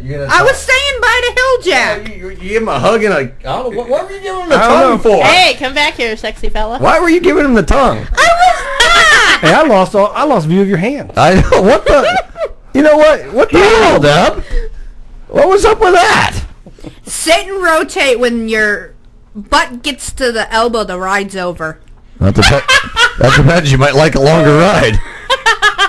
If your name's Michael. There you go. Oh, I would. Ew, you don't know what's been up that thing. Oh, wah. but anyway, wow. Will you quit looking at yourself? Who, me? Hey, going back to Olivia and the Law and Order series, Mariska Mariska Hargitay. Yeah, whatever. Oh, she's hot. Hottie. Oh my God! You know guys that- talking about her? Yes. Yeah. Wow. Well, She's got a nice butt. That's Oh. Jane. Oh, yeah, she does. That's Jane Mansfield's daughter. Yeah. Yes. Yeah. You know one Boing, thing boing, boing, I boing. just learned last night that I never knew? I never She knew stole it that again. She stole it again. Minnelli was Judy Garland's Yeah. daughter. You never knew knew that? that You never knew until that? last night. You're a dumbass. No, I'm not. I just Dumas. I call her Dumas. never knew That's that. funny you said that. Yeah, she married. I can't remember his first Something name. Minnelli, and he was gay. He was gay. Yes, he was Yeah, gay. yeah, The reason why I found this was there was Well, something. you've seen her lately. I'd have turned gay too, but No, there was something that it was on Facebook, and it said what people say about. 21 women that married gay men without knowing it. Mm-hmm. And Well- that's how I found out that Liza Minnelli was Judy Garland's daughter. No kidding. You didn't know that. Never I'll be knew damned. it. You didn't know that. Nope. Yeah. You're a dumbass. Yeah. I'm just kidding. Yeah, Liza Minnelli's dad is. Ours, was in the back seat of the car when the accident. She was 3 years old when that happened. Yeah. And when Jane Mansfield was killed, was decapitated in the car, she was laying in the back seat. What? What? You just lost me. I don't even know what you're talking about. How James Mansfield died. She died in a car accident. And her daughter, Olivia, because I can't pronounce her name. Mariska. Okay, was in the back seat sleeping in the car when that car Oh, yeah, that. went underneath the truck. Yeah, I just didn't know what her mom's name was, but yeah, I know what you're talking about, yeah. And James Mansfield was a famous blonde bombshell. In the Yeah, you 60s. know who her sister is, don't you? Who? Whose? Whose sister? Mariska. George. Who's her sister? She's pull it up real quick. Okay, I'm sorry. I'll put my pants back up. No, Mariska. Oh, pull up Mariska's sister's name. Pull up Mariska's sister's Oh, name. you're telling me to Google something? I was Facebooking. Sorry. She was looking at. Yeah, I didn't know that, but I just know. She was looking at porn on her phone. Don't tell everybody. Oh, really? So, what am I looking up? Oh my God! I can look it up faster than you guys. Pull it up. Okay, pull up what? Mariska And Haggerty. I did see today that Jennifer Who is Mariska Aniston. Hargitay's sister? Oh, she's using Corona. I don't know. Oh, there she is. Look, she's got. Well, look at the cleavage there. Tina Hargitay. I don't care, but I'm looking. Tina Hargitay. I don't know, but She's an actress. Bob, I got a really nice picture here with some. There's a little bit of cleavage here. There's some cleavage? Yes. That's Caitlyn Jenner, you moron. That's not Caitlyn Jenner. That's Mariska Haggerty. That's Mariska. Holy crap! And she's gorgeous, man. Oh man, She is gorgeous. And she's 51. Yeah, She doesn't look anything 51. No. Goodness gracious! I hope I look that good at 51. I looked that You good. won't. I looked that good. Debatable. Okay, open debate. I'm kind of busy right now. Okay, open debate. Open debate. Work done or no work?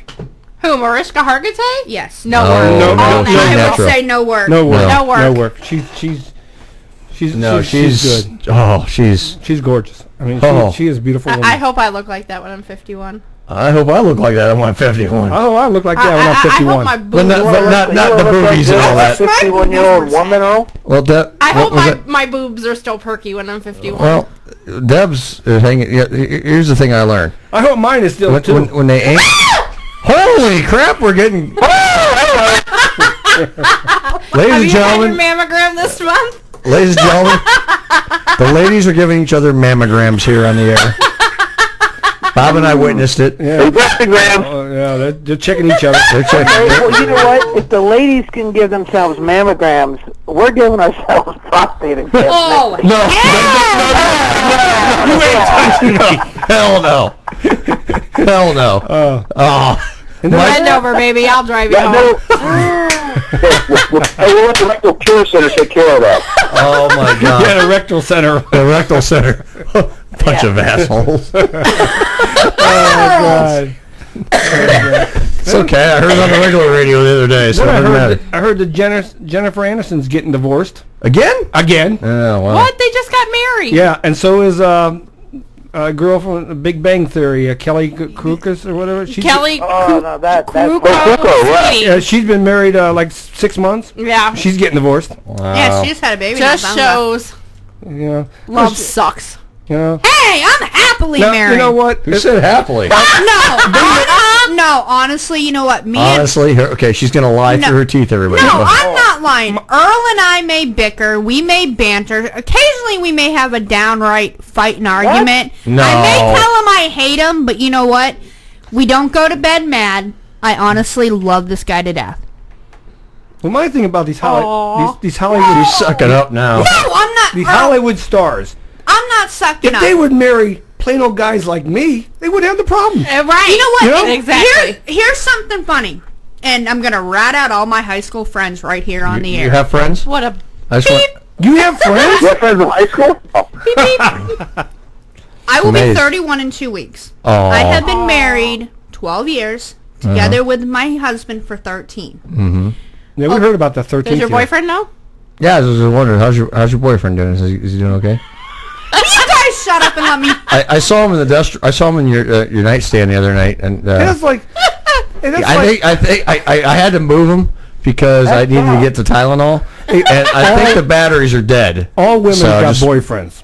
All women have No, boyfriends. we don't. Yes, they do. No, Listen, no, no. You know what? I was married to my wife for 15 years. For 15 years, and then she started complaining and griping because I was taking my girlfriend to the Red Lobsters and stuff. You know what? Of the 15 years that we were married, never once have I said a word about her boyfriend. Never once. I don't. So you know what? Not all women have boyfriends. Some women are real women and know how to treat a man and can keep a man. I've kept mine. Well, I'm happily divorced twice now, but I'm just saying. I had to reel mine back in. He was a bad boy, but not on my fault. Go ahead and finish your story. Literally.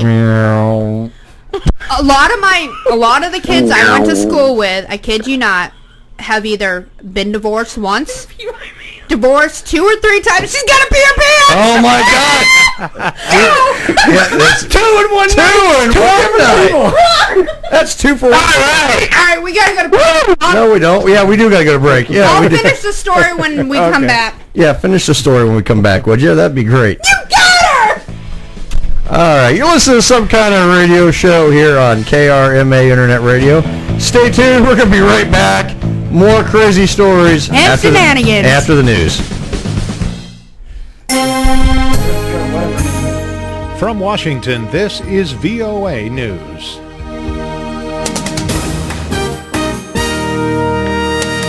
I'm David Byrd reporting U.S. President Barack Obama calls for Russia to stop airstrikes in Syria.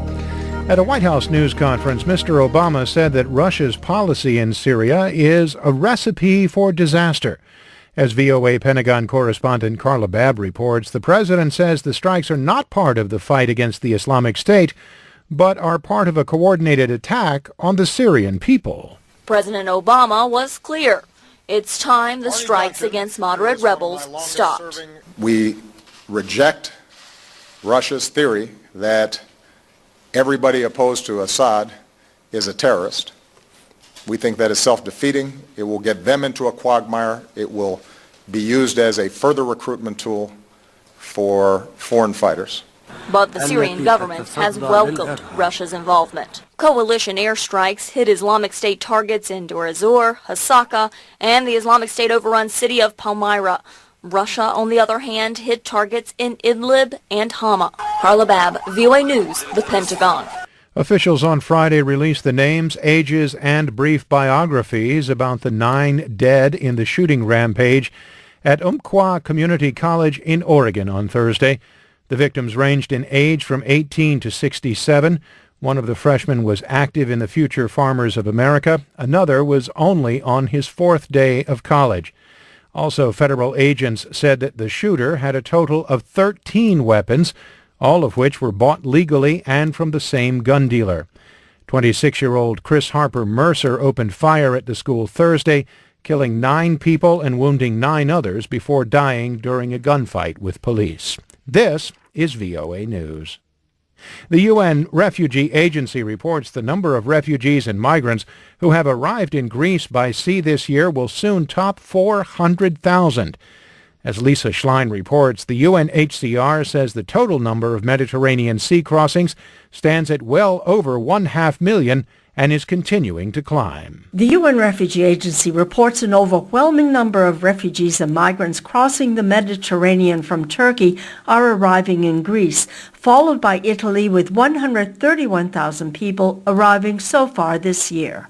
The agency says a record 168,000 people made the perilous sea crossing in September. That is the highest monthly figure this year and almost 5 times the number in September 2014. The UNHCR says 97% of all those fleeing to Europe by sea are from the world's top 10 refugee-producing countries, led by Syria, Afghanistan, and Iraq. It rejects the perception that they are economic migrants in search of a better life. Lisa Schlein for VOA News, Geneva. Israel has sent hundreds of troop reinforcements to the West Bank after Palestinian gunmen killed a Jewish couple in a drive-by shooting. Military sources said the assailants drove up alongside the Israelis' vehicle and riddled it with bullets. The attack comes amid simmering unrest surrounding the Mosque of Al-Aqsa in Jerusalem's Old City. The mosque and the Golden Dome of the Rock are revered by Muslims as the place where the Prophet Muhammad ascended into heaven. For Jews, the location is that of 2 biblical temples and the holiest site in Judaism. Hurricane Joaquin pounded the islands of the central Bahamas with torrential rain and powerful wind and waves on Friday. However, forecasters say it is not likely to hit America's east coast. The extremely dangerous Category 4 storm on a scale of 1 to 5 is causing flooding in lightly populated parts of the Bahamas.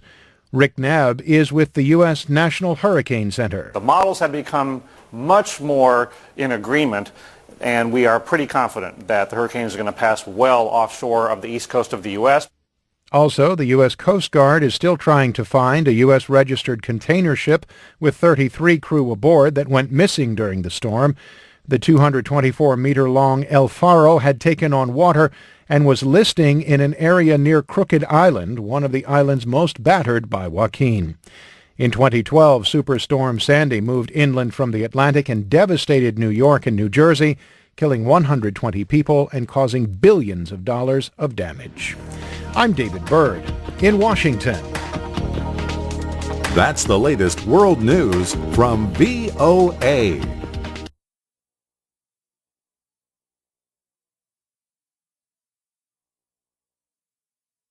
I'm Debbie McCune from Some Kind of Radio Show, and you are listening to KRMA Radio, home of the best rock and talk, where the fun never stops. Karma Radio. Hi, everybody. Steve Jones here. Join me Wednesday evening, 7 to 11 p.m. for the best in classic rock on KRMA Internet Radio. You'll hear some of the old stuff along with some of the new. We'll also feature some great local bands and your requests. Steve Jones, Rockin' the World on Karma Internet Radio, Wednesdays, 7 to 11 p.m. No rules, just radio the way it should be. Karma Radio. Oh my God, Sandy, turn that crap off. Mr. Cartier told me I had to listen to the Ultra Realm Radio Show every Saturday night from 8 p.m. to midnight on Karma Internet Radio. These guys are like greased lightning. They talk about everything. Comics, toys, pop culture, video games, ghosts. Oh my gosh, Sandy, they talk about the paranormal. Now give me a Royale with cheese and let me listen to the Ultra Realm Radio Show every Saturday night from 8 p.m. to midnight on Karma Internet Radio. Oh my God, they're like greased lightning. Hi, I'm Maggie Fuller. And I'm Alistair Crowley. Listen to us daily from 3 to 6 for funny news, contests, traffic, weather, and complete nonsense. That's my department. Give us a call, 330-673-2428, and tell us what you think. You won't be sorry. Hi, I'm Bob Fritz, host of Bob on Sports and More, here on KRMARadio.com. We talk sports and anything else you want to talk about. Join us on Sundays from 2 to 5 right here on KRMARadio.com. The views and opinions expressed on KRMARadio.com are those of the hosts, guests, and callers and are not necessarily those of KRMARadio.com, its management, or other hosts or advertisers. The shows found on KRMARadio.com can promote any lifestyle, belief, religion, political affiliation, or other personal practice. These shows are for entertainment purposes only and are not intended to treat, diagnose, and or claim any cure of disease or condition. Thank you. You're listening to Some Kind of Radio Show here on KRMA Internet Radio. Call now, 330-673-CHAT, 330-673-2428. Now, back to Earl McCune and the Crazy Crew. Well, let's hope the lady's got enough juice to get a normal start here. Come on, baby. Let's go. Come on.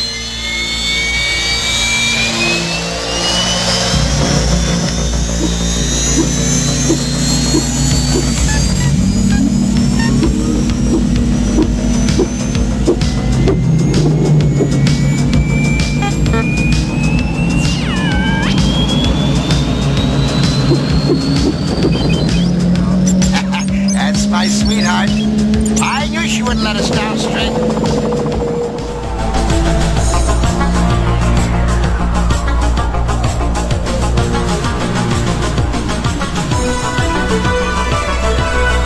All right, everybody, welcome back to Some Kind of Radio Show here on KRMA Internet Radio. Call now, 330-673-2428 to take part in our fun discussion of embarrassing stories. If you want to share your most embarrassing, come on, it's totally anonymous. We don't even ask you what your name is.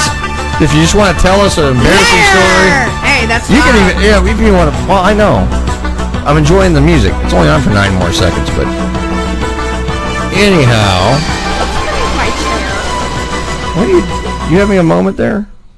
My chair won't sit. Boston still. Well, they make a cream for that. Anyway. That's all I'm going to say. Anyway. Hey, let me say something real quick. Earl. Yeah, go ahead, Bob. In the battle of the losers, Cleveland leads Boston 8-2 in the top of the ninth.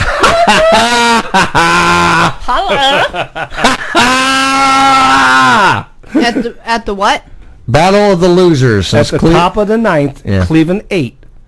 The Red Sox 2. 2. Yeah, 8-2. Everybody's losing except for the playoff teams this time of year, though. Yeah. Well, we had a chance. We had a chance. It went. See ya. Bye. You ain't from Boston. She claims I'm from New England. She claims from New England. You know, she's got to be a Patriot fan What's too. that have to do with Boston? Of course, then again, the Steelers. You ever heard a Boston girl have an orgasm? Oh yeah. Now I gotta stuff my face with pepper palm. That's what happened to you. That's the same last night with the Steelers losing. You know, I went to work last night, and all these Steeler fans, all of a sudden.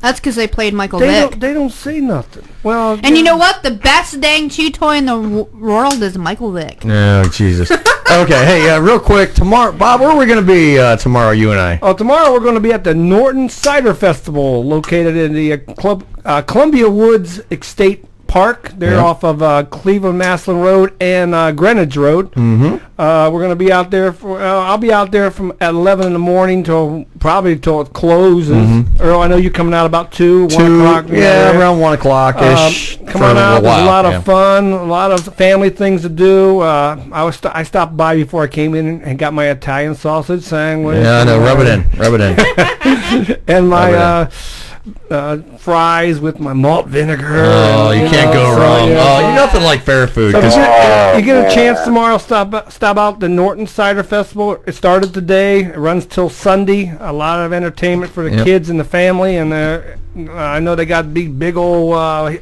air things that the kids can jump all over the place. Pony rides, and they got a train that runs all over the place. She's having a ride of her own here in the studio. She likes this chair. So, Something's wrong with my chair. Oh, is that the one that got something sticking up in the middle? Yeah. Is that what it is? That thing. I think I'm gonna fall out of my chair. Oh my goodness. It keeps spinning and stuff. I mean, that's the one most girls sit in. Yeah, it is. That's Maggie's favorite chair. It just went down. It just went down. Well. That went down. Yeah, that's usually happens to me after I'm done. It went down. So catch me in Earl tomorrow at the North Cider Festival. Like I said, I'll be there from about 11 in the morning till probably 8, 9 o'clock tomorrow night. I know Earl's coming out about 2, and he'll be out there. Oh, you finally coming out of the closet? No, I'm going to the cider fest. Gee, Earl, we're gonna have a good time. We are, but you know what? No girls. No women. Wait, I didn't say I wasn't coming out. Oh, Beth can come out with us. She'll party with us. I'm gonna tell you what. I was walking around that place, and there was a lot of nice-looking women out there. I can't wait till tomorrow. It's gonna be fun. Hey, you're going out to your woman thing, okay? But there's not gonna be any eye candy, so you behave. Bob will keep me in check. I'll keep him in check for you. He's a dirty old man. Exactly. He don't get you in Bob in trouble. check. You know what? There's a little over on Worcester Road. There's a little one of those pole bars. Oh yeah. You know what I'm talking about? Oh yeah. We can go over there afterwards and have a couple brewskis. Hey, bunnies, here's a lettuce. Awesome. And of course, we're going to be back on the air on Sunday. Bob. With Bob on Sports and more. I'm on the air from 2 to 5. Earl's my co-host. We're having a great time. Listen to us, call us, whatever. You know, I had a special guest lined up, but he had to cancel because of some commitments with the organization he's with.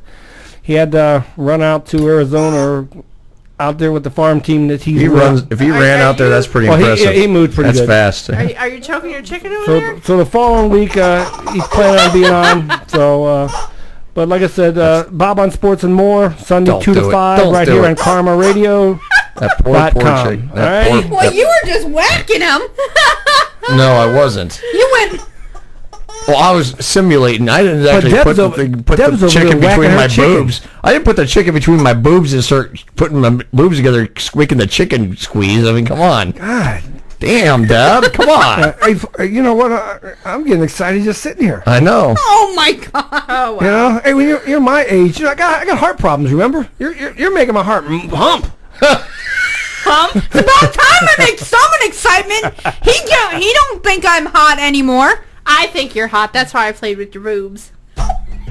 Okay, everybody, you heard it first on this show. The ladies were You heard it. You guys, and me and Earl was watching. You guys on the phone know you're missing all this excitement here. That's another thing too. You know, I apparently slept. Hey, for 2 weeks I'll be up in the studio. So yeah. Have you ever noticed that us guys really like that? Yes. We do like watching women. I do. Do it. Go at it. I like. I like to go at it too.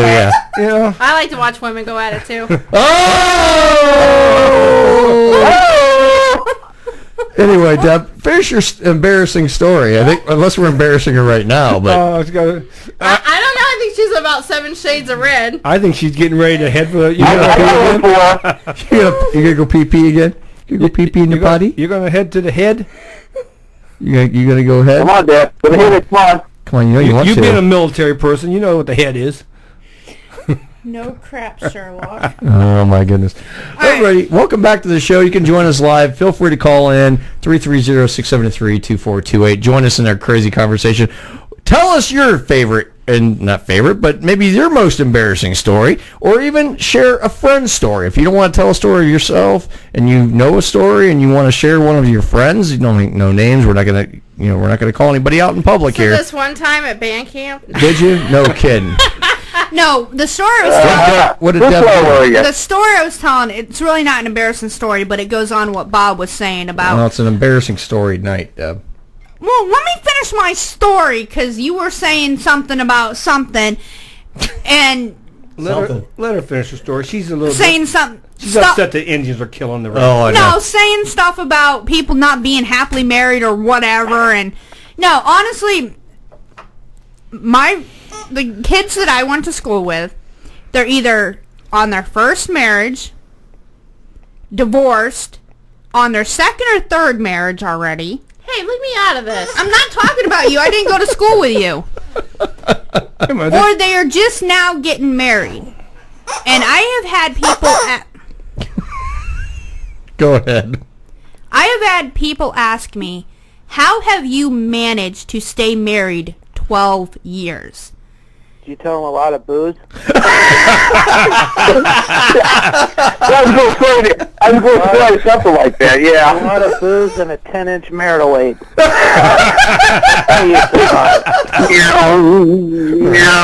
The batteries are running a little dead on that. No, I told him, I said, 1, don't marry your high school sweetheart. I said, 2, you have to work on your marriage, which Earl and I know you have to do. And I'm like, 3, keep it in your damn pants. What's the fun in that? Oh, no, wait a minute here. Wait a minute. Wait a minute. Yeah.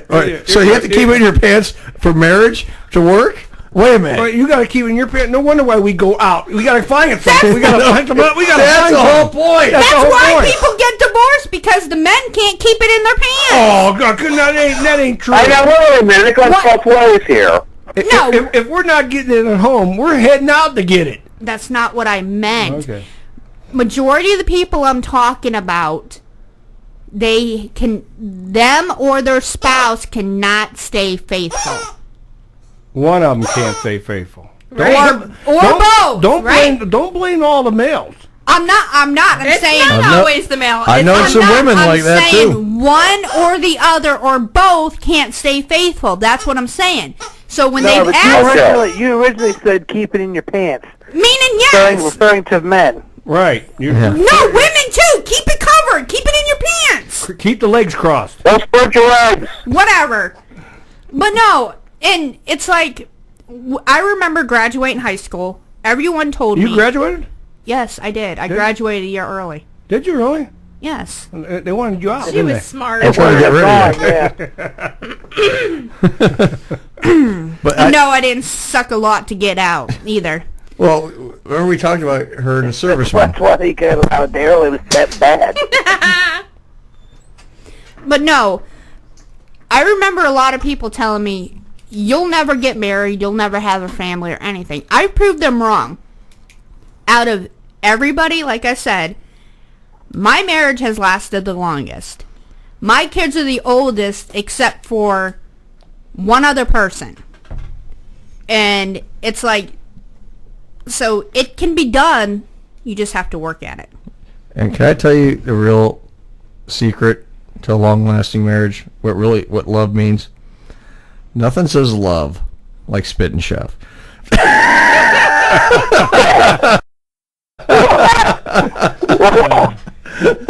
We'll leave that alone. But hi, honey.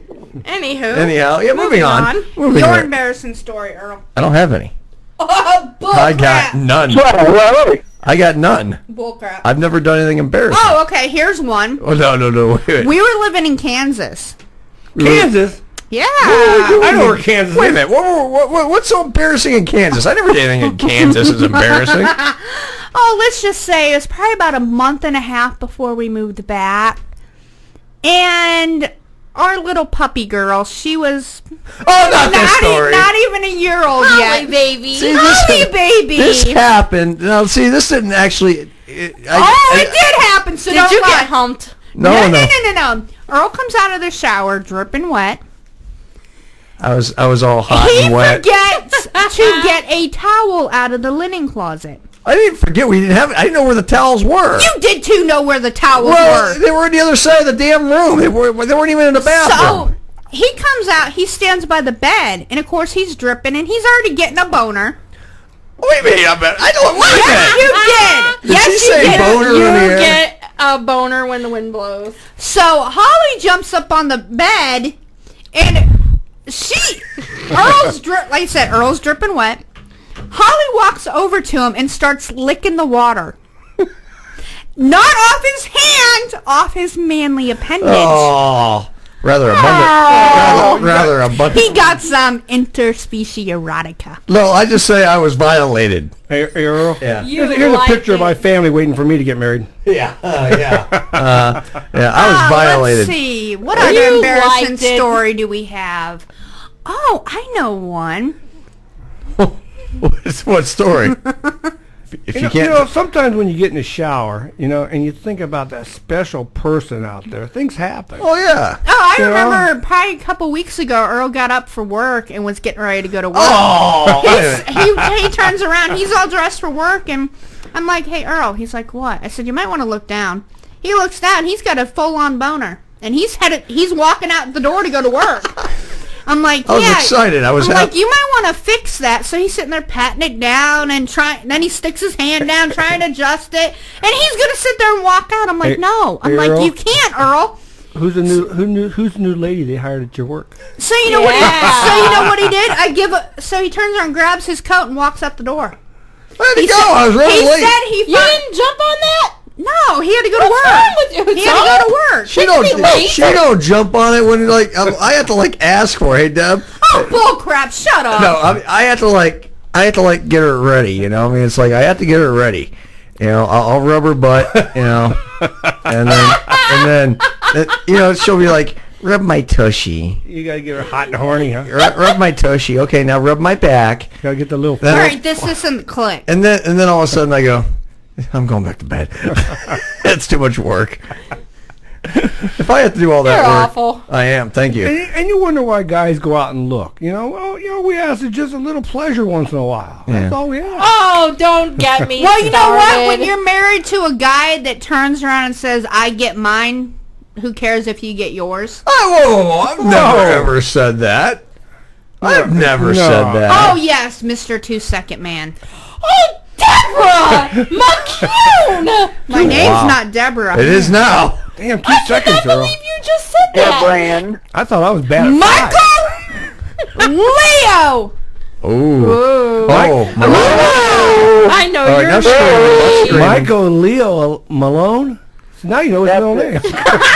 Now you know why people leave him alone. Wow. Yeah, you know what they say. Remember my name. You'll be screaming it later. I will tell you the orgasm story. I thought I was God once. Yeah. Oh God! Let me tell you a true story. Oh gob, oh gob, oh gob, No. oh gob, oh gob. No, shh. Let me tell you the orgasm story. Now, there's a bunch of different types of orgasms. Okay, And I learned this to be true. Versus the positive orgasm, where she goes, oh yes, oh yes. Then there's the negative orgasm. Oh no, oh no. And then, of course, there's the spiritual orgasm. It's, oh God, oh God. And then I learned, of course, what the fake orgasm is oh Earl, oh Earl. So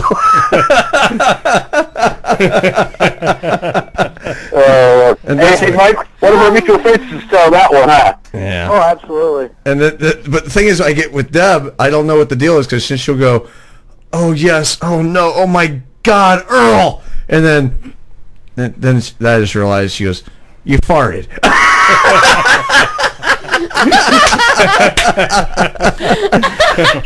So I don't know how to read her. With you, it's no sooner do you start, and I look at your face, and I can tell you're done. Well, I just... You guys are so mean to And then each you other. turn her up, and I'm like, wait a minute, you just started. You're like, I don't care, I just got mine, where's yours? You know, it's so easy. It's so easy for women to fake an orgasm. You know when guys have, guys can't fake an orgasm. Yes, they can. Yes, they can. Well, no, we're sleeping. You know we have an orgasm because we're sleeping. What? We can't fake it. Yes, they Yes, can. We can't. We have no control. Yeah. Once it goes... I want to go back to what you said about... What did you say?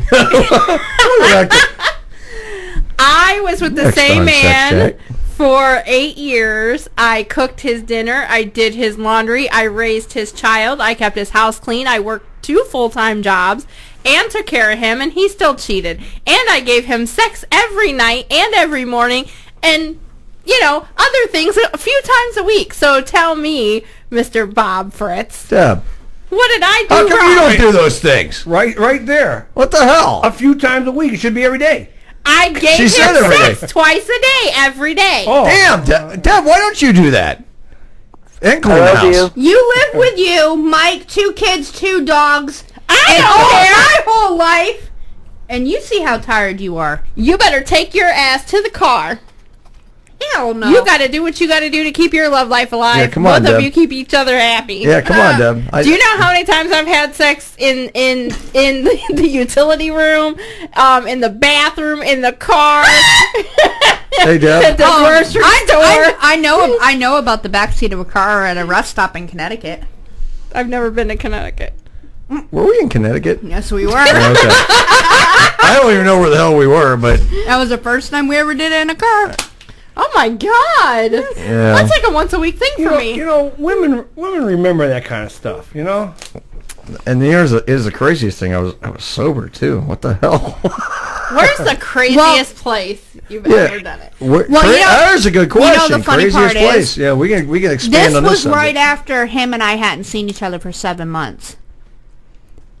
From the time I got back in Ohio until we dropped him, from the time I got back in Ohio till he left to come back here to Ohio, within a 5-day period. Hands off of him. All I know is I was walking around with the...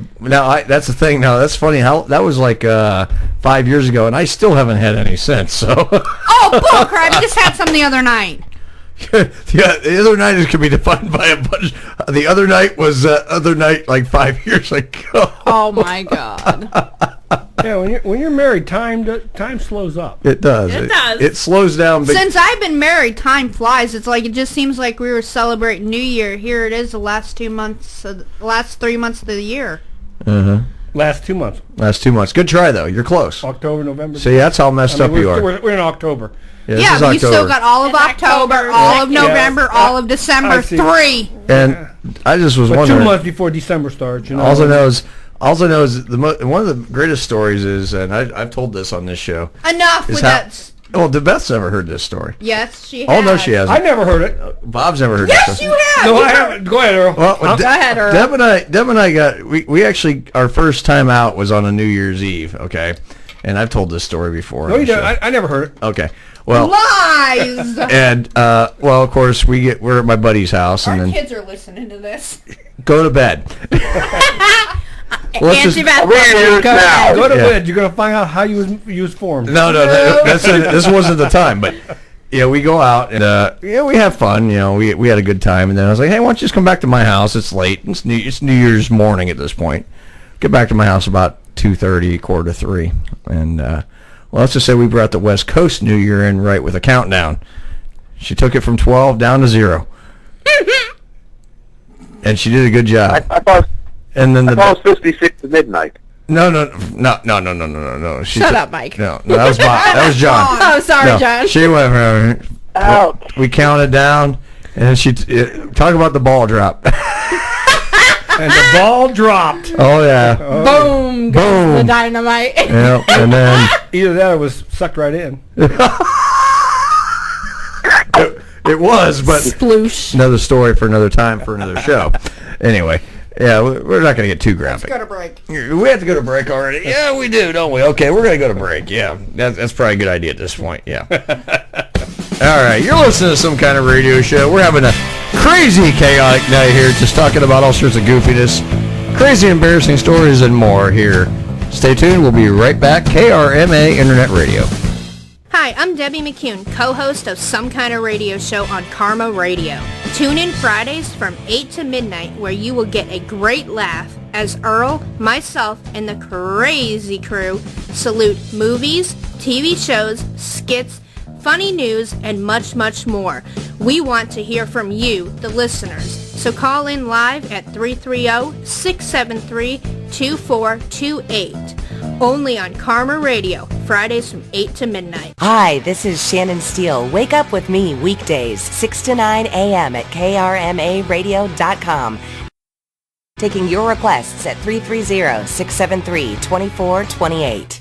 Sunday, Sunday, Sunday. Listen to the Stefan Scheibelhofer Sports to the Max show. Right here on krmaradio.com. Give him a call, 330-673-2428. NBA, NFL, it's all happening right here, right now. Hi, this is Frank Stams of the Best Stams Sports Show. Please join Jay Brophy and myself on krmaradio.com Thursday nights from 8 to 11. We talk all sports and anything on your mind. Hi, I'm Maggie Fuller. And I'm Alistair Crowley. Listen to the Handy Randy show on Tuesdays from 8 until 11. On krmaradio.com, you won't be sorry. Carburetors, transmissions, and more. And manly stuff. The views and opinions expressed on KRMARadio.com are those of the hosts, guests, and callers and are not necessarily those of KRMARadio.com, its management, or other hosts or advertisers. The shows found on KRMARadio.com can promote any lifestyle, belief, religion, political affiliation, or other personal practice. These shows are for entertainment purposes only and are not intended to treat, diagnose, and or claim any cure of disease or condition. Thank you.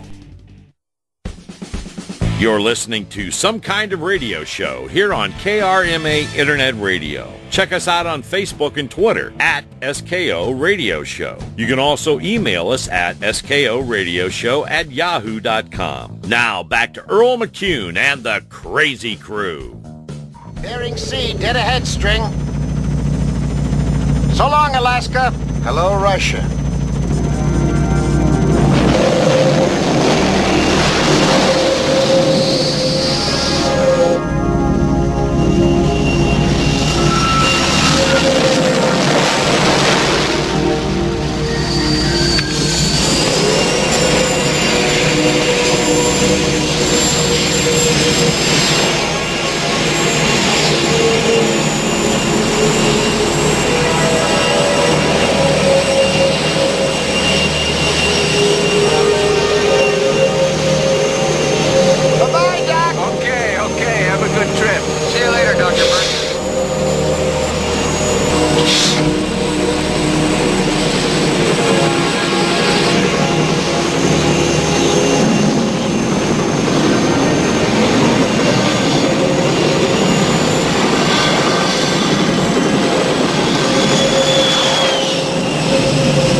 Course is 180 due south.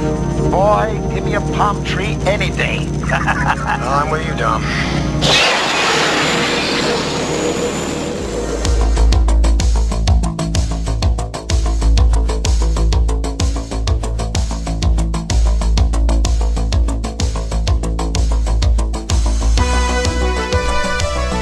Okay, we are back on Some Kind of Radio Show, just a little after 10:30 here on Friday night, KRMA Internet Radio. We are here live until midnight.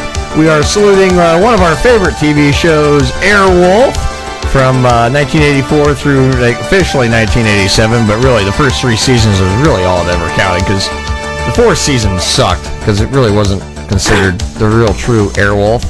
But it was one of my favorite shows. Loved the great music.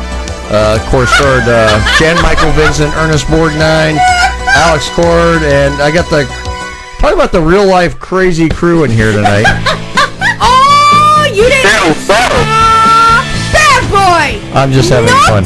Naughty. What do you mean naughty? What do you mean naughty? What'd you do? I missed it. He didn't hit stop. Well, I was playing with my boobs.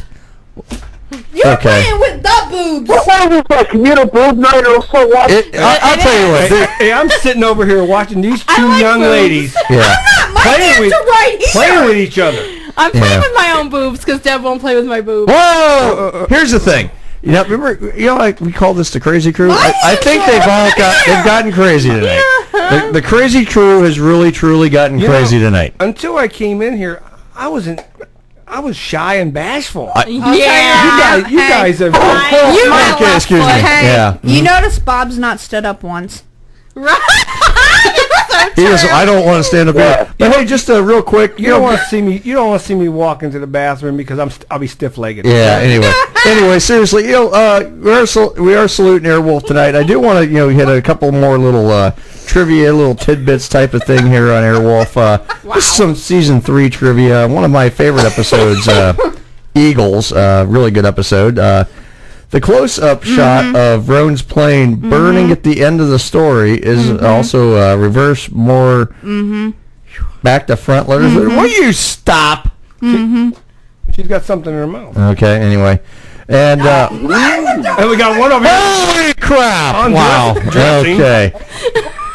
I look over and I caught it out of the hey, turn my mic on. Oh, it is.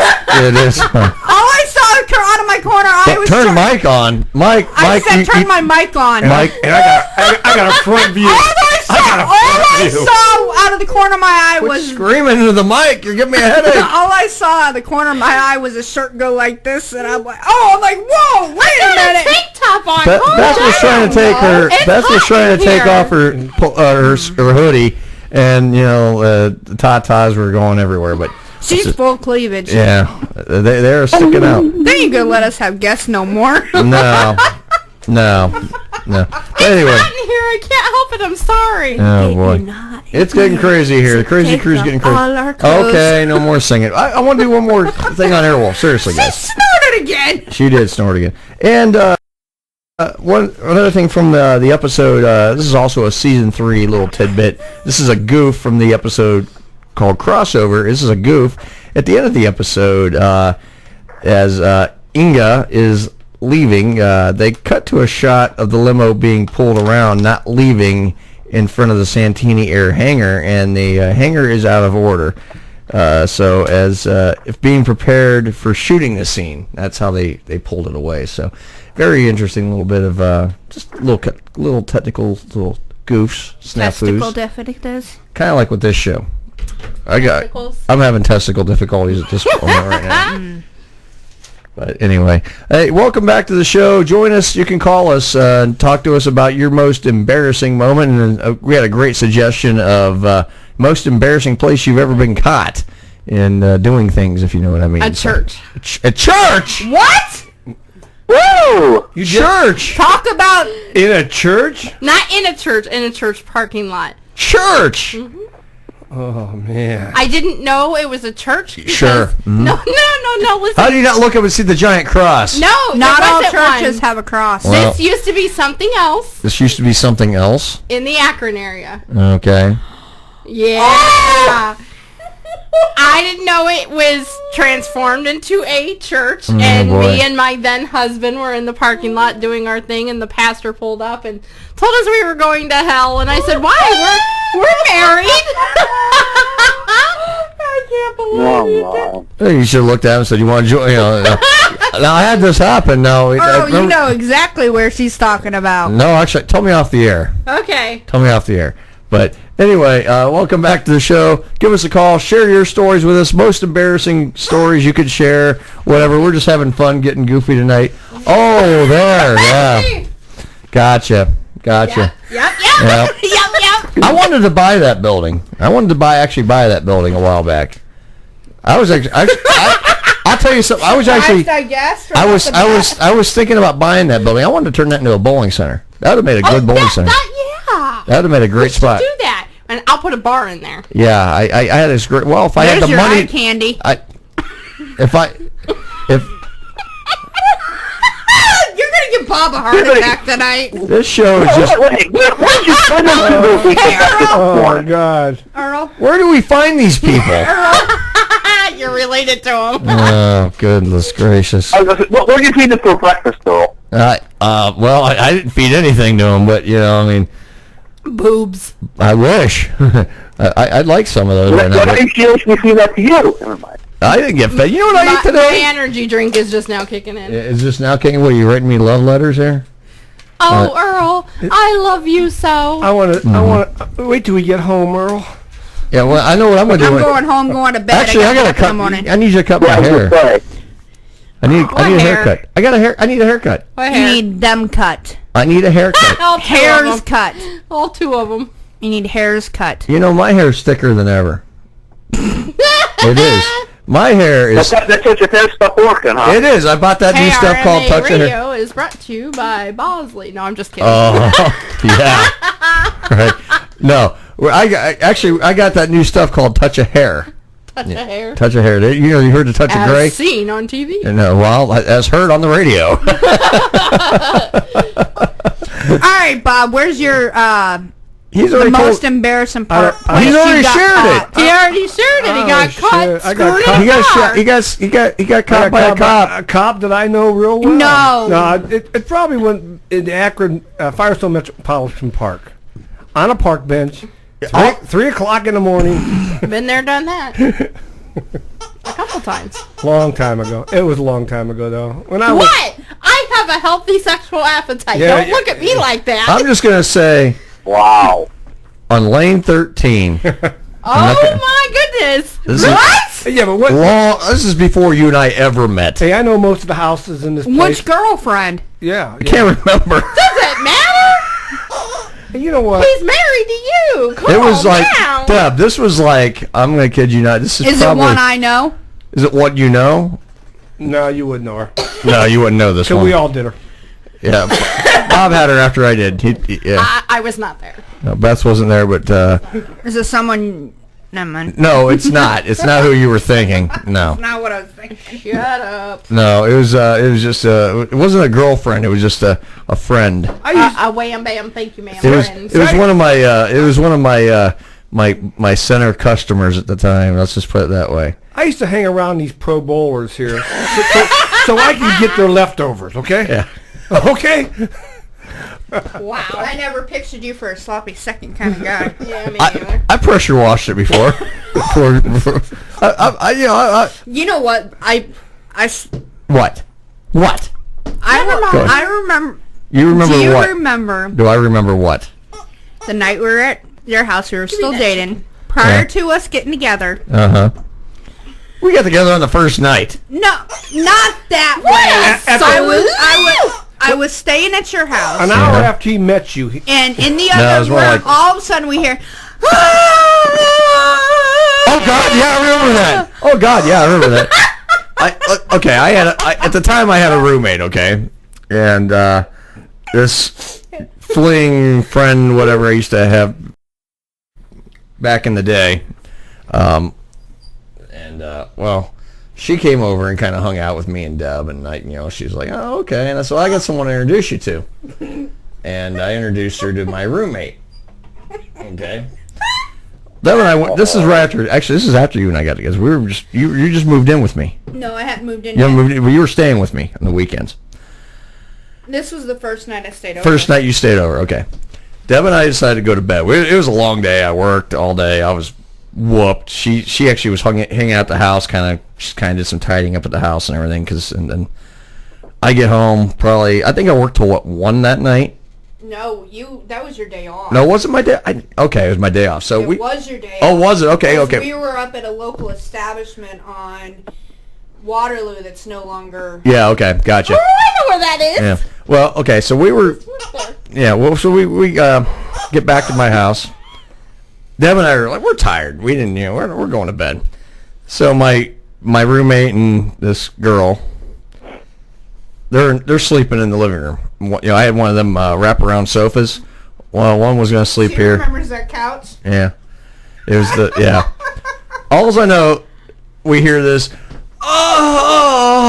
coming from my living room. Right against our bed. Well, his bed at the time was right against the wall, and on the other side of the wall was that couch. You remember the old house in Barberton? Okay. Barberton? Not that house. I don't think she ever saw the first house. Saw the one on The little blue house I had? Yes. Okay. Well, I kid you not. We hear this. We get up. We walk out there. And there he is. He's laying there on my floor, and she's on top of him, and like, oh my God! And I'm like, okay. We thought someone had a heart attack or was killed. Yeah. They Wow. They were going at it, and like, okay, well, you're scrubbing up the floor when you're done. Awkward. Yeah. Talk about earning your Red Wings. No. Oh. Deborah!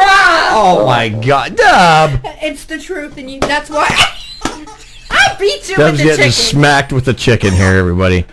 All right, this show is taking a real turn here tonight, everybody. This show's gone way down the tubes, but that's okay. We're having a fun time tonight. We're having a good time. We hope we're entertaining you. You can join us here live on the air. Somebody call us. Somebody give us a call, 330-673-2428. Share your most embarrassing stories of any kind, any way. If you want to tell an embarrassing story about your friends, your neighbors, whatever, I don't care. Just call us. Tell us about the night. Please. Talk to us about, matter of fact, Deb, we were going to do some more news here at this point. Nope. What do you mean, well, nope? let me do it. Let me do it.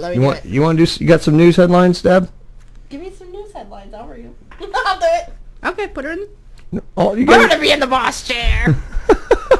Let me pull her. I got to sleep with her around here. Whoa! Did Yeah, I'm going to get you guys fired. I'm sorry. Yeah, probably. We're going to get fired. We're fired. I say that every show. Yeah, well, this will probably be our last week because we're going to be fired here. We got Nothing I say, do, or think is a reflection of Hey, I'm leaving. I got a show on KRMA Sunday. Internet Radio. Hold on a minute. Real quick. Where's the... Hey, I just want to let you know that I am not part of this crew, okay? I got a show on Sunday. He is our fearless leader. I'm the fearless leader of this show. Earl's the fearless leader. Earl is the host of this show. The host. The host with the most of nothing. Oh, I should say he does have a co-host. That's a good one for cohort. That's the kind of noises I heard coming from my living room that morning. Just say that. So what was going on in that living room? Things. Things. Ungodly I think we're having too much fun.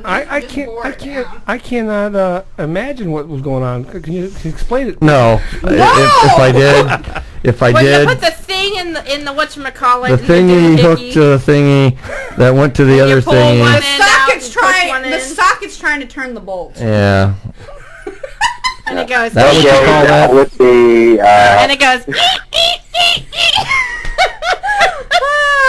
Goes wow. Did she say it goes Play the chimpanzee. I don't know. Believe me, if you when a guy loves a woman and all right, we don't need details.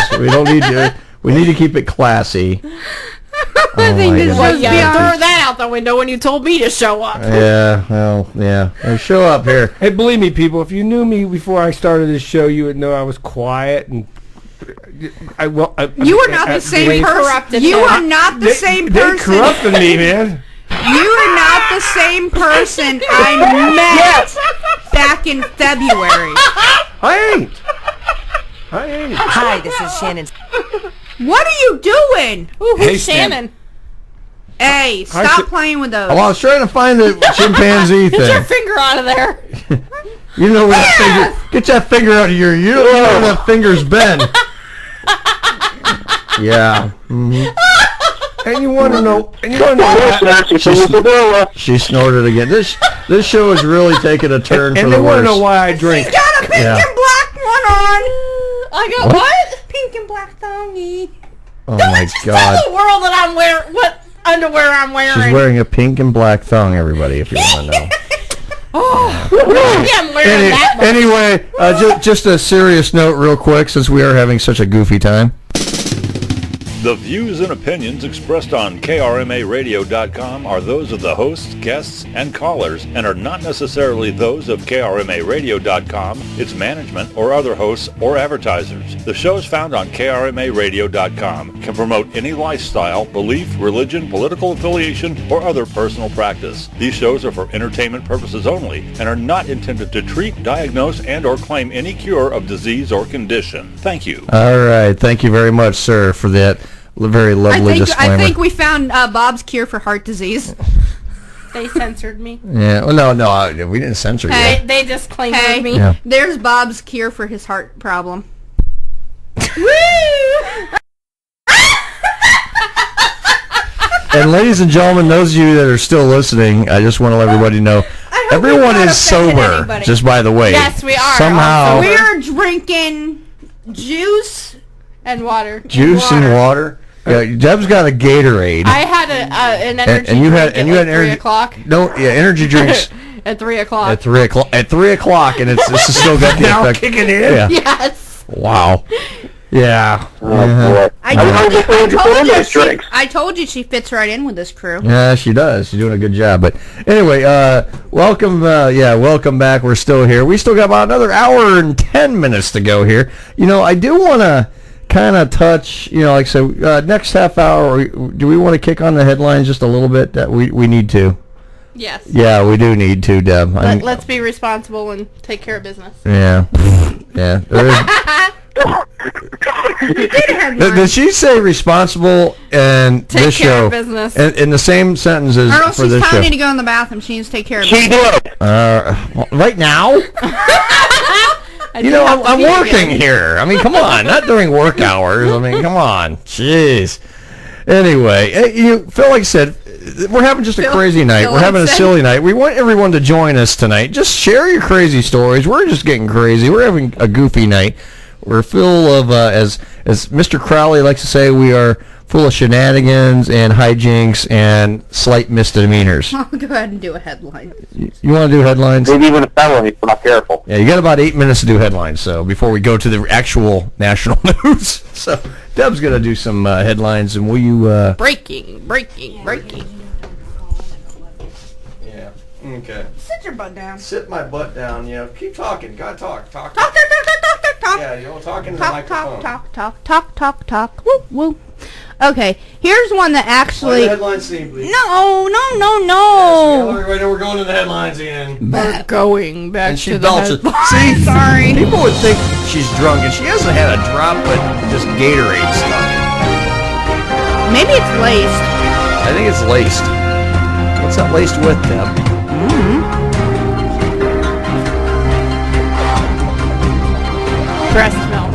Breast milk.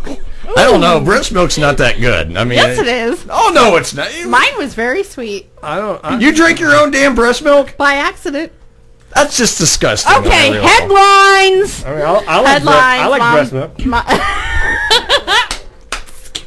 Holy crap, everybody. Okay, I thought this was headlines. It is. Okay, go back to the headlines. We got about 6 minutes. We're sorry, Mom. We got time to do one headline. It is a headline. Pop Fritz like breast milk.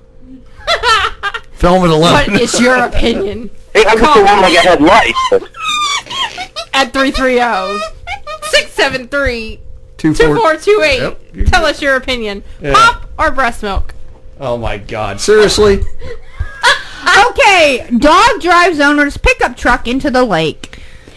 A Yorkshire Terrier has knocked the idling vehicle of his owner into gear, sending it rolling 75 feet downhill into a lake in Maine. A dog left alone in a pickup truck had to be rescued after it has knocked the Sounds vehicle like a bad country song. into the lake in Maine. Ellsworth police say this Yorkshire Terrier's owner put his pet into the pickup after... Oh, a Yorkie!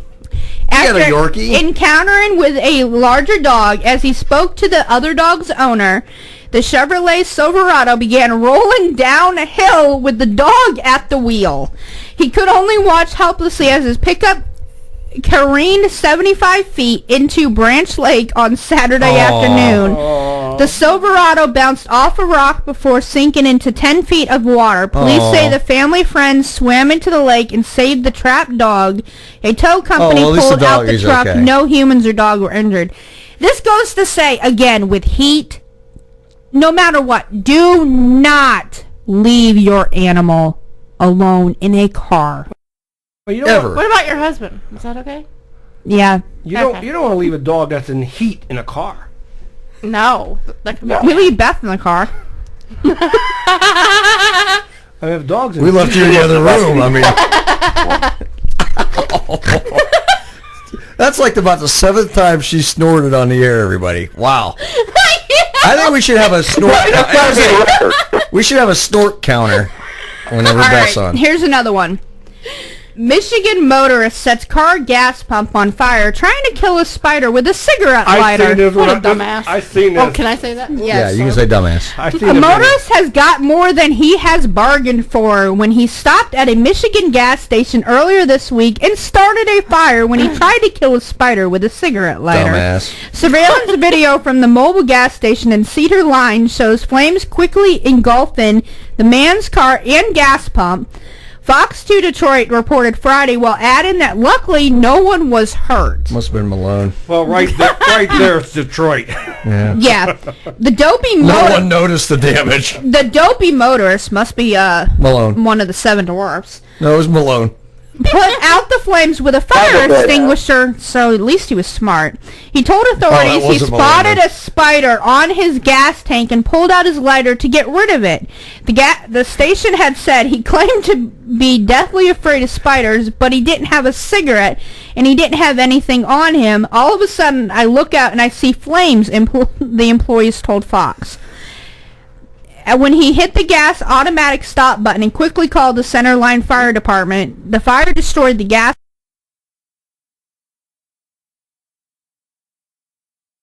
pump. The motorist's vehicle suffered little damage. His stupidity didn't stop him from returning the next day for another fill-up. Stupidity?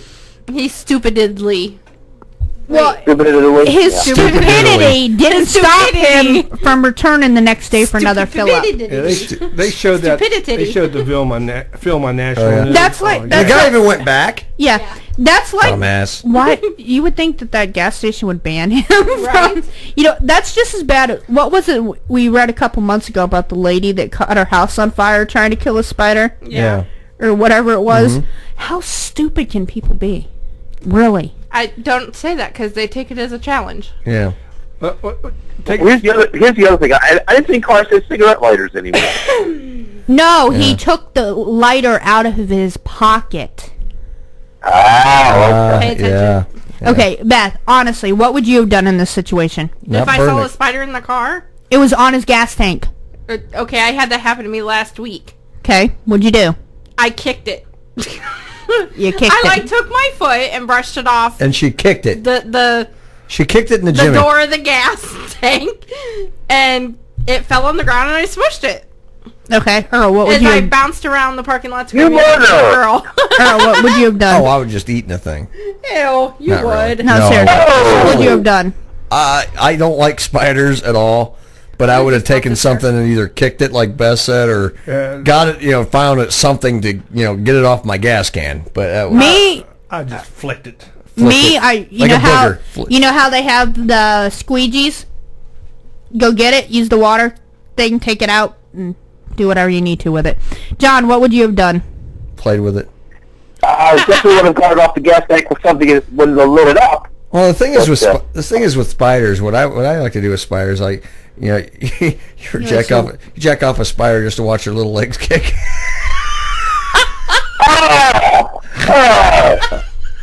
I always wanted to use that joke in a practical purpose. Now I had a chance. She snorted again, everybody. Oh my god. Oh man. We are so dead. We have to invite her back. Our fearless leaders, if you are listening, please keep us on for another week. at least. All right, guys, you are listening to Some Kind of Radio Show. We will be right back after national news and another clip of Airwolf. Stay tuned.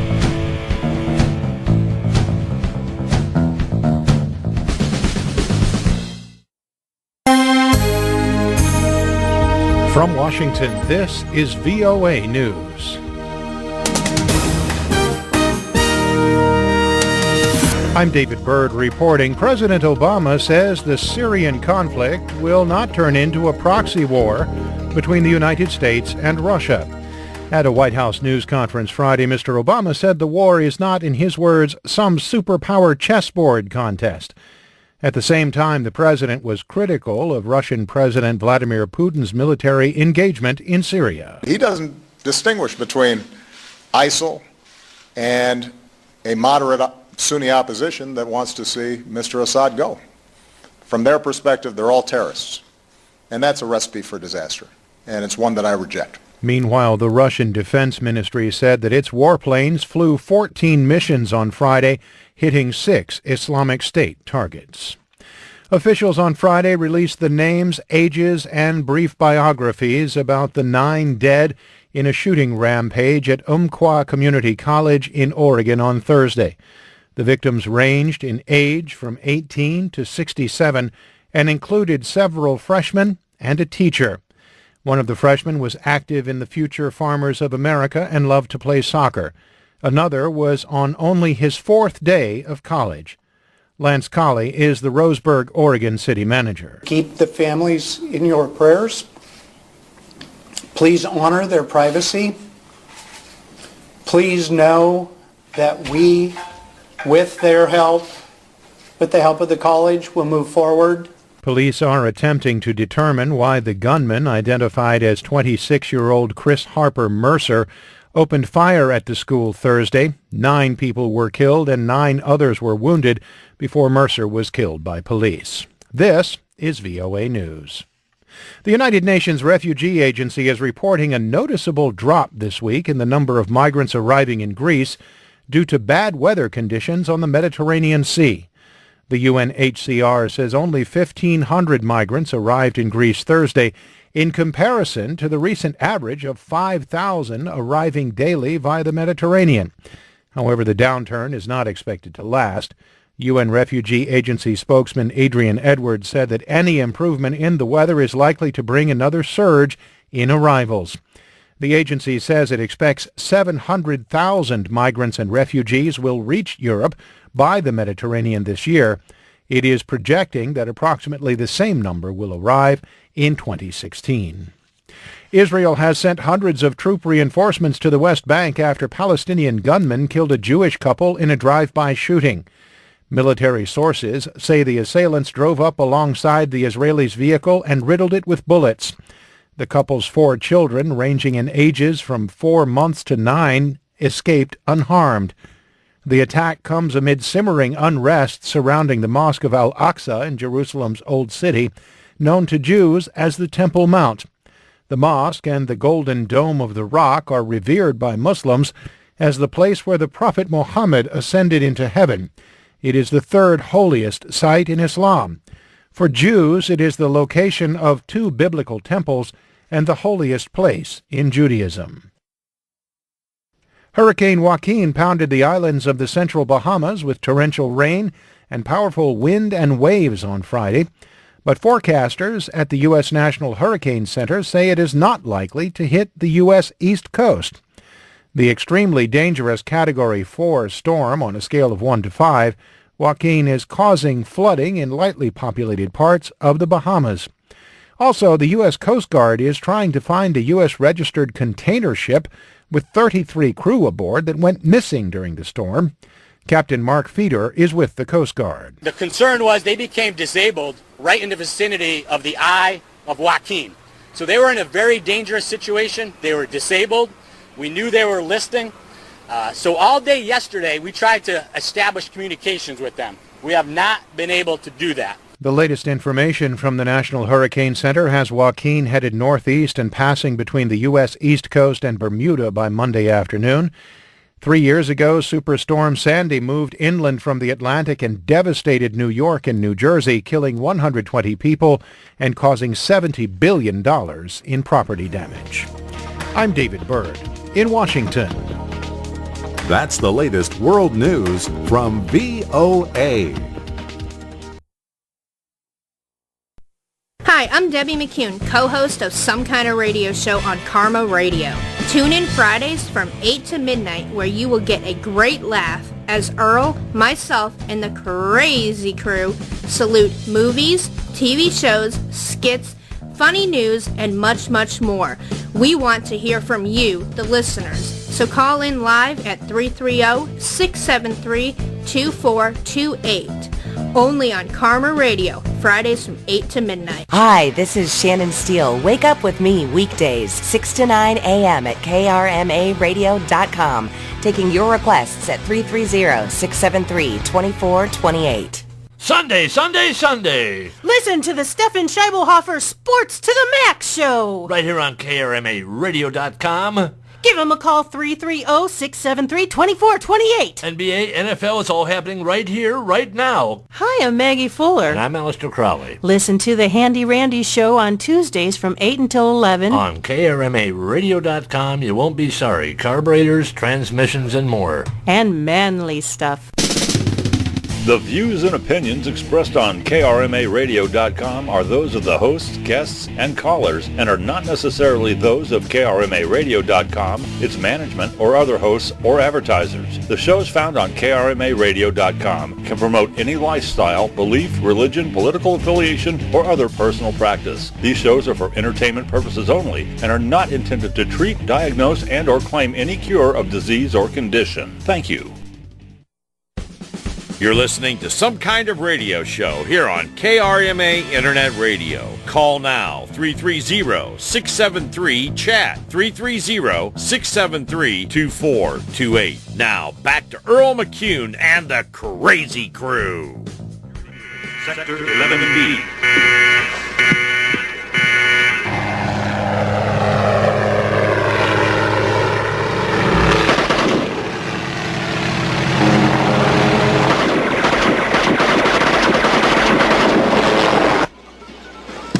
Idea. You better hide the tapes. No, Robert, I'm taking them with me. What? Where? I want you to come too. To my country. With these, our engineers can... You used me.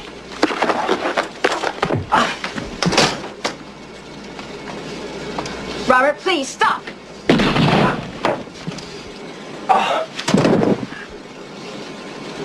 You didn't have to shoot him. Did we need him? No. It's not like you to be sentimental, Gloriana. Shall we go?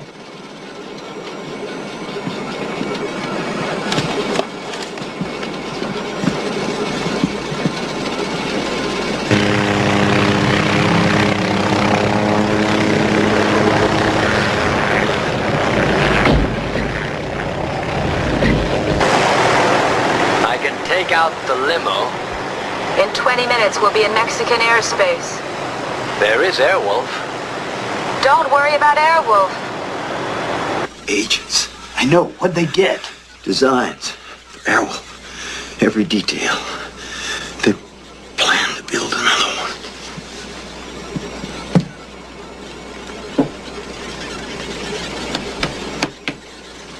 Hawk. Hawk, do you read? Diana's the agent. She's stolen the tapes on Airwolf. Winchester's been shot. Can you help me? I'm on my way.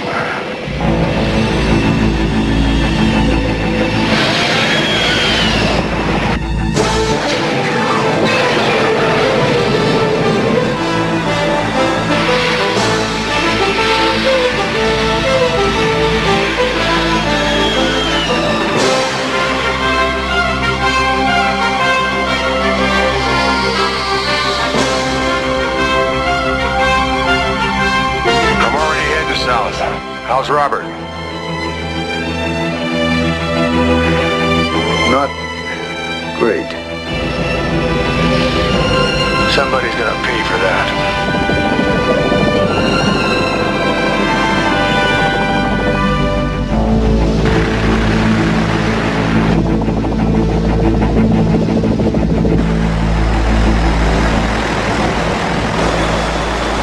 Here he comes.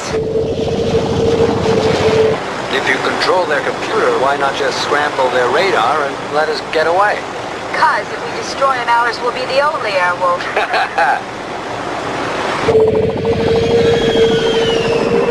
He's slowing down.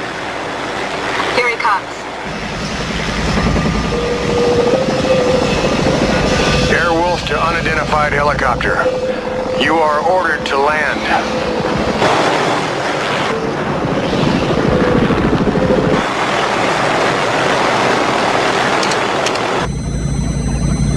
Where'd he go?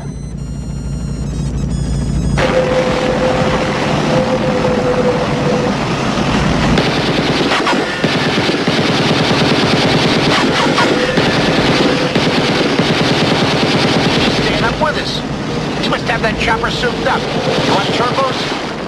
Now let's see how hot a pilot he is. We'll play this one out even.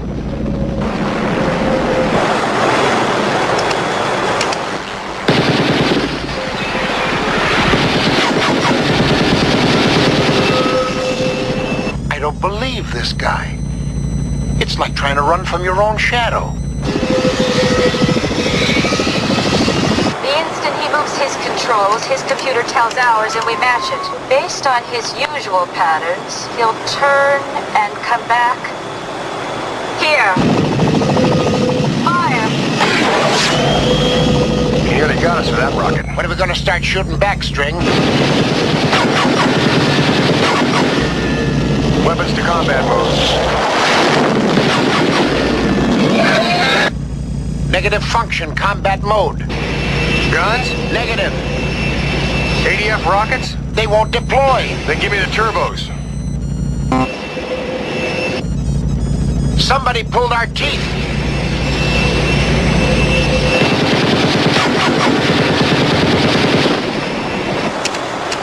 Another rocket. We got nothing going for us, String. Can we deploy the guns manually? I can try. Look out, rocket coming in. Tell Hawk. Fly cold. Airwolf. Archangel here. Dr. Winchester says fly cold. Cold? Pull the plug back there, Don. They're into our electronics. Everything? Every last microchip. It's Orville and Wilbur time.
And we're back to some kind of radio show here on KRMA Internet Radio. We are saluting Airwolf tonight, along with talking about your most embarrassing moment. I'm Debbie McCune with Earl McCune, Bob Fritz, John and Mike on the phone, and Beth has left for the evening. We want to thank her for joining us tonight. Give us a call live at 330-673-2428. Anything you want to talk about, call us tonight. And just to bring in some trivia about Airwolf, This is season 3, episode 2, Airwolf 2. When Hawk Good up. and hey. Got my okay. Here we go. I should put my headphones back on. When Hawk and Archangel. I meant Archangel. I'm sorry. Archangel Michael. Yeah, Michael Goldsmith Briggs III. Codename Fight Archangel. the 4 henchmen at the farm. An obvious stunt double is used instead of Hawk. Oh, very obvious stunt double. Yeah, I've seen that one. Yeah, it's the guy with the stunt double was so bad. I mean, you could tell it was not Jan Michael Vincent whatsoever. I mean, it was very obvious. The guy was probably about 22, and Jan Michael Vincent's time was probably about 30, 34, 35 years old. Yeah. Season 3, episode 3, And a Child Shall Lead. Good episode. When Great String and Caitlin pick up Dom from an external chute of the cockpit, you can see that Jan Michael Vincent, Stringfellow, is actually wearing jeans with the flight suit top instead of the flight suit pants. Yep. Yeah, he was. I remember that one. And then the other thing is, and it's not mentioned in that particular episode, one of the very, very last scenes. There's a kid on there, and he's a special needs kid, and very good actor. He did a great job in that episode, and it was one of the best episodes they ever done. The very last scene, I mean, because they depicted this kid can just draw anything. Isn't this the one that's one of my favorite ones? Yeah. Well, here's the thing. Like I said, Jan Michael Vincent had a serious drinking problem, and they had trouble getting him to the set because he was drunk half the time the last season, the 3rd season. This scene, you can see, it's the very last scene, you can tell he is blitzed out of his mind. The very last scene, Jan Michael Vincent. Seriously, he is absolutely blitzed. Somebody's got some noise on in the background. Whoever's got music on, turn it off. But, he is absolutely blitzed out of his mind. And you could just tell he's just sitting there kind of like, because they got him sitting down. He's not standing. They got him sitting down. And the kid, the character named Bobby, hands him a picture of himself. And anyway, they got this picture of him, and he hands us. It's a really good drawing of Jan Michael Vincent, and you could just tell he's blitzed out of his mind, out of his gourd. He did his part. I mean, he remembered the lines. He did his job. But he was, and there was just a lot of talk that I guess during that last season he was so bad. Production was behind. They'd be 2, 3, 4 days behind production because they couldn't get him out of his trailer. He would either be passed out drunk, or high on something, or just couldn't find him. And I guess it got very difficult. And the only reason Airwolf didn't continue with the original. After season 3 with the original cast. Somebody's sleeping? I think Mike's asleep. Mike, you there? Oh, I'm here. I knew it! Good night, Mike. I wasn't sleeping. Oh, dude, you were snoring. We heard the snoring. Good night, Mike. I was sitting here playing solitaire on my phone. Bull puppy. All I hear is... Not me. I was not sleeping. Well, I know it's not me, Earl, or Bob, because we're all looking at each other. And not me. He's awake now. I wasn't sleeping. He was breathing heavy. Well, first we heard music, and then we heard rustling, and then we hear snoring. I wasn't snoring. He was breathing heavy. He was breathing heavy. But no, let me get back to my story here real quick. But no, seriously, the only reason it didn't continue past, now they did a 4th season, very low budget version of the show. They changed the actors. They brought in Barry Van Dyke and a bunch of Canadian actors. And they did the show out of Canada, and it was just a very low budget done. I mean, they got the mock up for the show, the full size mock up they did. But they stripped it down. The computers were ripped out. You could tell they took all the high tech monitors out, and they put like little light up screens in a lot of the places instead of the radar screens that were in the back. They took all that out, and they just put these like little fake goofy light up transparencies in place, and they never shot the back because it looked like garbage after they, because they stripped it down. And don't get me wrong, they did some decent little shows. I mean, I watched them. I mean, that was very good shows. But the season 4 was an absolute farce because they did some things that were unexplained. Because the first 3 seasons, Jan Michael Vincent, Stringfellow Hawk, was looking for his brother St. who was an MIA 14 years earlier in Vietnam. And this was, of course, 1984, 1985, 1986. So he was already missing 14 years starting at 84. Well, this 4th season pops up. Suddenly, Dom gets killed in the fiery explosion. Suddenly, Archangel is gone, unexplained. Also, Jean Bruce Scott, who played Caitlin, gone, unexplained. They brought back Jan Michael Vincent for this episode. And the show was originally done in California, okay? They did all these shows up in northern Canada. And they're outside wearing coats. Okay, they're supposed to be in Southern California, and they're in winter coats. They're standing outside in winter coats, and you can see it's not the Southern California. You see that a lot. Yeah, it was bad. I mean, it was really, really bad.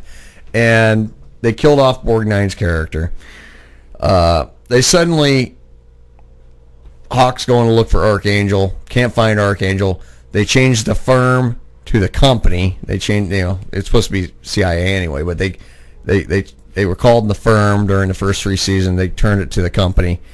Archangel's missing. He meets Jason Locke, who goes, "Well, I'm handling your situation now." And he goes, and here's the funny thing: they supposedly knew the whole time where Sinjin was. Sinjin was working undercover the last few years with the firm or the company, and suddenly, they know where he's at. They know where he's at. They find him. Of course, he comes. Sinjin, played by Barry Van Dyke, comes back, plays them. Takes over as pilot of Airwolf. They never explained exactly what happened to Stringfellow Hawk in the end because he got hurt in the episode. They depicted him as he was in bad shape, and really, here's how bad it was, Bob.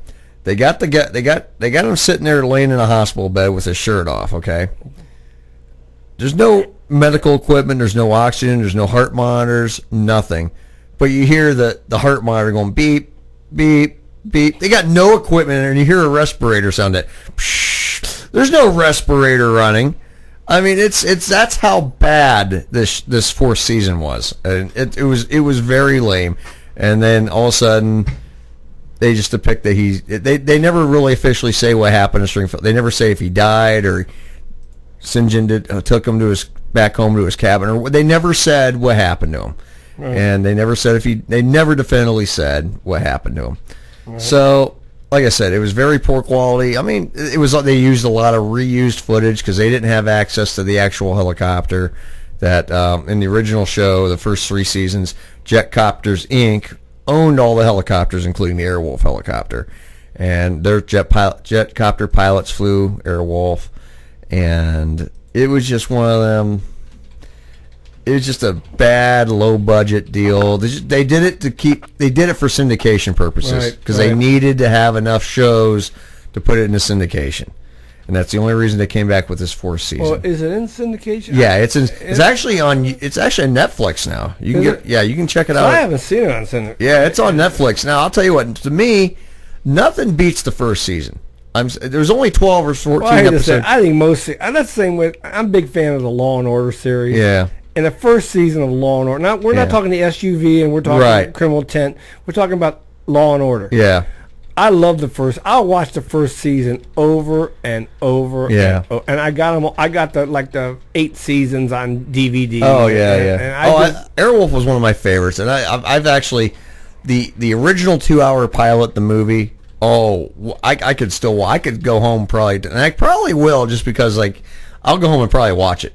It's it's 1980s warfare. I mean, it's still a Cold War, but man, it was a great show. It was fantastic, and it was believable. I mean, as much as unrealistic as a Mach 1 helicopter is, they made it look believable. It looked credible. This helicopter, and if in the original opening, in the opening segment of the show back at 8 o'clock, I had that clip of Ernest Borgnine. They take this thing to air shows.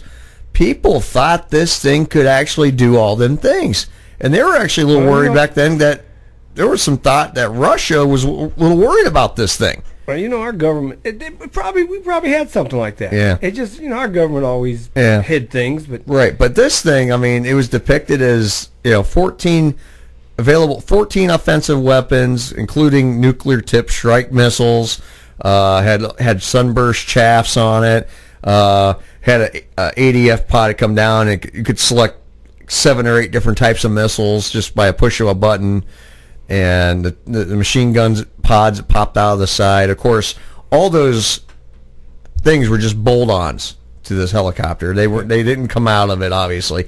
They were all bolted on. I mean, the panels, the little wing pods, they had these little things that came off, and they were able to bolt on these guns, and then they were able to bolt on this missile thing. And I guess one thing they had to do every time they flew it in that configuration, they had to actually get written permission from the FAA to fly this helicopter with these things on it, because it wasn't a military helicopter. Right. What are you playing now, Deb? You got cute puppies on. It's a pug that loves broccoli. A pug that loves broccoli. That's cute. It says this dog enjoys broccoli more than you enjoy life. Oh boy, that's cute. I like broccoli. So do I. So, broccoli's good. I like. Look. Oh, this little pug. That's cute. That is really cute. But smothered with cheddar cheese. Oh, broccoli and cauliflower and cheddar cheese. I could eat that oh man, especially when it's artery cloggers. It's good stuff though. It's good stuff though. Hey Deb, let's talk about next week's show real quick. Next week we're going to do our daughter's favorite movie. One of our daughter's one of our favorite. And I enjoy this movie too. I do too. It's a movie that's it's kind of for everybody. It's a kid-friendly movie, more or less. When was this movie done, Deb? 80 what? 86. 86. Short Circuit with Steve Guttenberg. I can't remember who else. G.W. Bailey's in it. He plays Groot. I'll be honest with you, I don't remember it. Oh, it's about a robot. It comes alive as a Johnny Five. Yep. Stupid, ignorant, turkey, whatever. I just remember the best scene in that movie. Wouldn't you like to be a pepper too? Because it learns how it's reading, and that's how it talked. But Short Circuit, turn that down just a little bit, would you? Yeah. It's got Ali Seed, Steve Guttenberg, Fisher Stevens, Austin Pendleton, G.W. Bailey, Brian McNamara, Tim Blaney, Marvin McIntyre, John Garber, Penny Stanton, just to name a few. Yeah, great show, great. And Tim Blaney was actually the voice of Johnny Five, or the robot. But man, I'll tell you, what great little movie. Just a fun little family. They did a sequel to it. It was not as good as the original, but it was still a good sequel. I mean, it's one of those they did a good sequel with it. But well, we've talked about it before. I'm not a big fan of sequels. This was a good sequel, though. I mean, I will say when they did the sequel of it, it was actually a pretty good little sequel. But it was okay. It was fun. But nothing beat the original. This movie was. It was one of those. The government was involved. They designed these robots. They designed 5 of them. Okay, and these things were meant to go in and be robot killers. They were robot soldiers. Okay, and they drove like tanks. They had tank wheels on them. They had laser cannons on them and stuff. And they were programmed to go in and infiltrate and do all sorts of stuff. Well, they had them all charging one day outside, getting ready to do a demonstration, and the 5th robot got struck by lightning, and somehow, some way, got some kind of overload, and kind of went bananas, and suddenly after that, it had a mind of its own, and got a personality, and learned as a child, and read. Maybe if you got struck with lightning, you'd have a personality. And the favorite thing was input. Give me input. Input must have input. But but the robot was a childlike robot. It was very smart. It has imagination, and Steve Guttenberg was a creator. Cause like, you can't be alive. You can't be alive. And then no disassemble. No disassemble. Yeah, and it's fun. You know how they do like ink blots. Try to figure what's it look like to you. He did an ink block with this robot, and it looked like a butterfly. And he goes, well, you're not going to get this. He says, you're a robot. You couldn't form an opinion on this. He looks at it. Butterfly. Bird. It starts going off on this thing, and it's like, wait a minute, you're imagining? You can't do that. You're a machine. He goes, I think, therefore I am. And it turned out to me, it developed its own artificial intelligence. So they said, okay, well, and of course it was one of them. It was one of them fun little. Movie our daughter. It's a movie. Kids like this movie. It's just a fun family movie. So trying to go in a different direction next week. Speaking of robots, have you ever seen that movie? I mean, a television show on AMC called Humans. No, I've never seen it. I've seen one. That's a pretty good show. Is it? You don't think? I haven't seen it. I've seen one episode. Well, it's one of those ones that one episode ain't going to get you hooked. And I haven't really had a chance to really watch it. I'm kind of still trying to finish up my Criminal Minds, and now I got into a new one called Quantico. Oh my good show. God. Good show. I can't wait to go home and watch episode 2 tonight. Well, Humans is about robots. Mm-hmm. I mean, they're almost like humans. Yeah. That the guy developed for like housekeepers and working for maids and stuff. Yeah, that reminds me of that movie Bicentennial Man. That's Robin Williams. That's a great. That was a great movie. We're gonna have to do that one night. We'll have to do that movie one night because I got it on DVD. You bought that for me on DVD. Oh my God, I love that movie. It's just one of them great. It's a long movie, but it's a good movie. Yeah, it's not on right now because the season's over, but it's a great show. Called Humans. Okay, I'll have to check that one out. What we got? You got farts? Season one just ended. So. Yeah. What's that? You got gas? No. You got bad gas? No. I poop? But anyway, it's a good show. I mean, I got hooked. All right. Well, we have about another half hour to go here on Some Kind of Radio Show. Stay tuned. We're going to talk a little bit more about Airwolf. Take your calls if you want to call in 330-673-2428. KRMA Hi, I'm Internet Debbie McCune, co-host of Some Kind of Radio Show on Karma Radio. Tune in Fridays from 8 to midnight where you will get a great laugh as Earl, myself, and the crazy crew salute movies, TV shows, skits, funny news, and much, much more. We want to hear from you, the listeners. So call in live at 330-673-2428. Only on Karma Radio, Fridays from 8 to midnight. Hi, I'm Maggie Fuller. And I'm Alistair Crowley. Listen to us daily from 3 to 6 for funny news, contests, traffic, weather, and complete nonsense. That's my department. Give us a call, 330-673-2428, and tell us what you think. You won't be sorry. Hi, I'm Bob Fritz, host of Bob on Sports and More, here on KRMARadio.com. We talk sports and anything else you want to talk about. Join us on Sundays from 2 to 5 right here on KRMARadio.com. Hi, everybody. Steve Jones here. Join me Wednesday evening, 7 to 11 p.m. for the best in classic rock on KRMA Internet Radio. You'll hear some of the old stuff along with some of the new. We'll also feature some great local bands and your requests. Steve Jones, rocking the world on Karma Internet Radio, Wednesdays, 7 to 11 p.m. No rules, just radio the way it should be. Karma Radio. The views and opinions expressed on KRMARadio.com are those of the hosts, guests, and callers and are not necessarily those of KRMARadio.com, its management, or other hosts or advertisers. The shows found on KRMARadio.com can promote any lifestyle, belief, religion, political affiliation, or other personal practice. These shows are for entertainment purposes only and are not intended to treat, diagnose, and or claim any cure of disease or condition. Thank you. You're listening to Some Kind of Radio Show here on KRMA Internet Radio. Check us out on Facebook and Twitter at SKO Radio Show. You can also email us at skoradioshow@yahoo.com. Now back to Earl McCune and the Crazy Crew. And here we are, Mr. Auchinlass. Surely you did not expect a simple deception to throw me off the scent. Who tipped you off? Oh, I can't tell you that.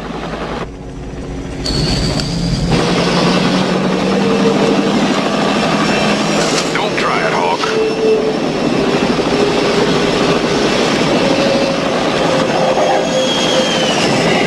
You can't do it without bringing us and you down together.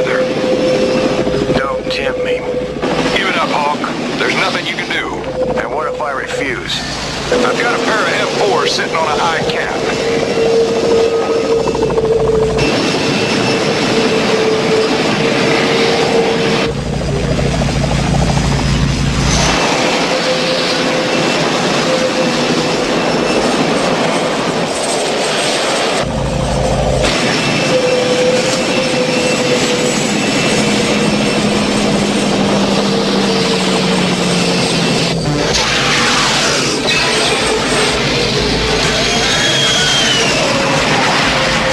Off the range, Dom. I've headed your way with Bogart's hunting dogs on my tail. Somebody tipped him off about the switch. I'll bet I know who. You may be right. But listen, String, you can't come this way. Those B-52s are about to let go. That's just what I'm counting on. But you'll wind up in a million pieces. Well, wish me luck.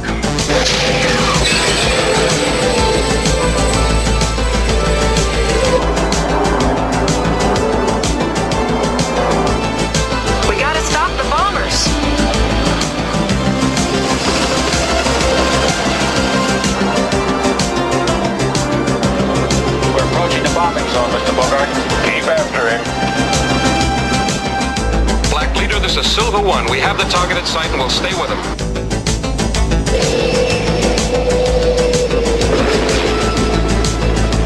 We can't possibly catch him, Mr. Bogart. He can't run from him. Just keep going.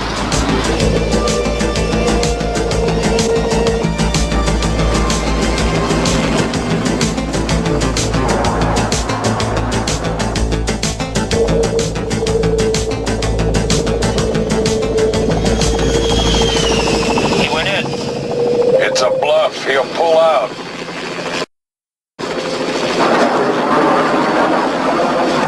Okay, Bogart. Come and get me. Black Leader, this is Silver One. We have B-52s dead ahead. Black Leader, Silver Flight, breaking off pursuit. Return to the pursuit. Get back here. That's an order.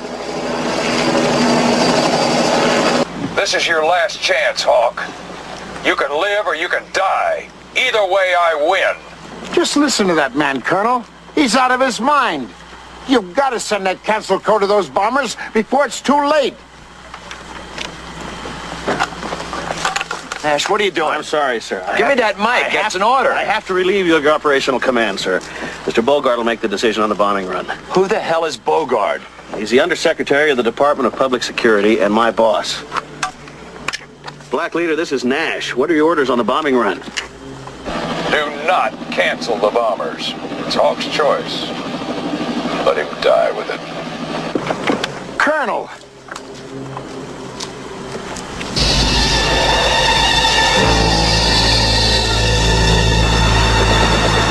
Are you Bogart? Yes, and I'm taking charge of this operation.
Responsibility.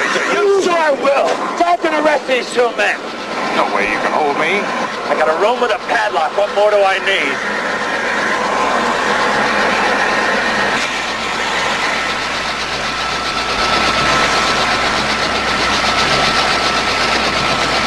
Brer Rabbit to Brer Fox. String, are you okay? I was born in that briar patch.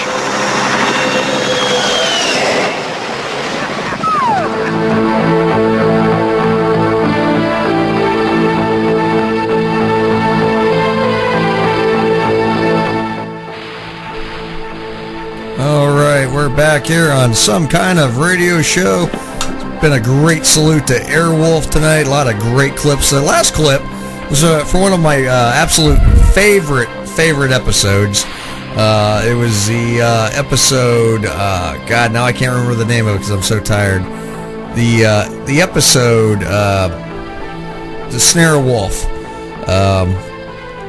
It was the very last episode of the first season where they were the government was trying to get Airwolf back, and of course, Hawk flew through about 10,000 bombs. It flew through, and he flew through this whole field. It was one of the largest pyrotechnic scenes of all time in television. And don't forget, we also have a caller on the line. Caller, are you there? Yes. And who do we have tonight? Oh, it's a good doctor roaming the streets of Tennessee. Oh my God, Dr. Dougie, how are you? Oh no! This is the gentleman from the volunteer state? Yes. I wouldn't call him the volunteer. Well, he did volunteer. He volunteered our logo, our new logo for us, which I do. You know, a lot of people don't know that volunteer state. You know why it's got its name, don't you? No, how did it get to? How did it get to? Well, during the Civil War, of course, Tennessee fought in the for the southern states. Mm-hmm. But they also gave the rights to the citizens of Tennessee to decide which side they wanted to fight for, and that's why it was called the volunteer state. Because majority of the guys that fought in the Civil War did side with the South. Right. But there were a lot of Tennesseans that went north. No kidding. Didn't know that. Not only that, but the main area code for Eastern Tennessee, which is 865, is VOL.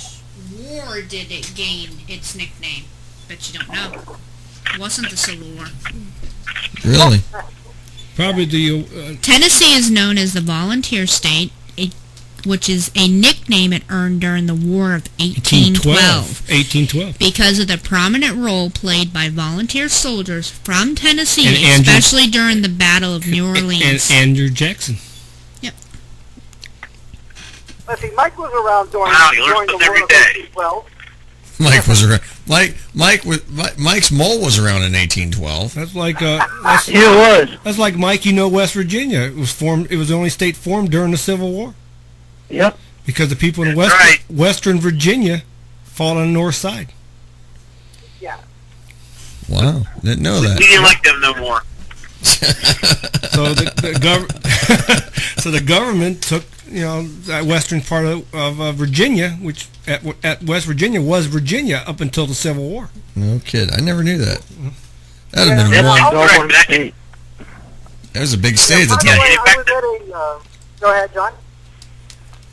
I was going to say, in fact, I got a good factoid for everybody about West Virginia. The first capital of the state was actually Wheeling. Not right. Charleston. Hey, and actually, there's a building.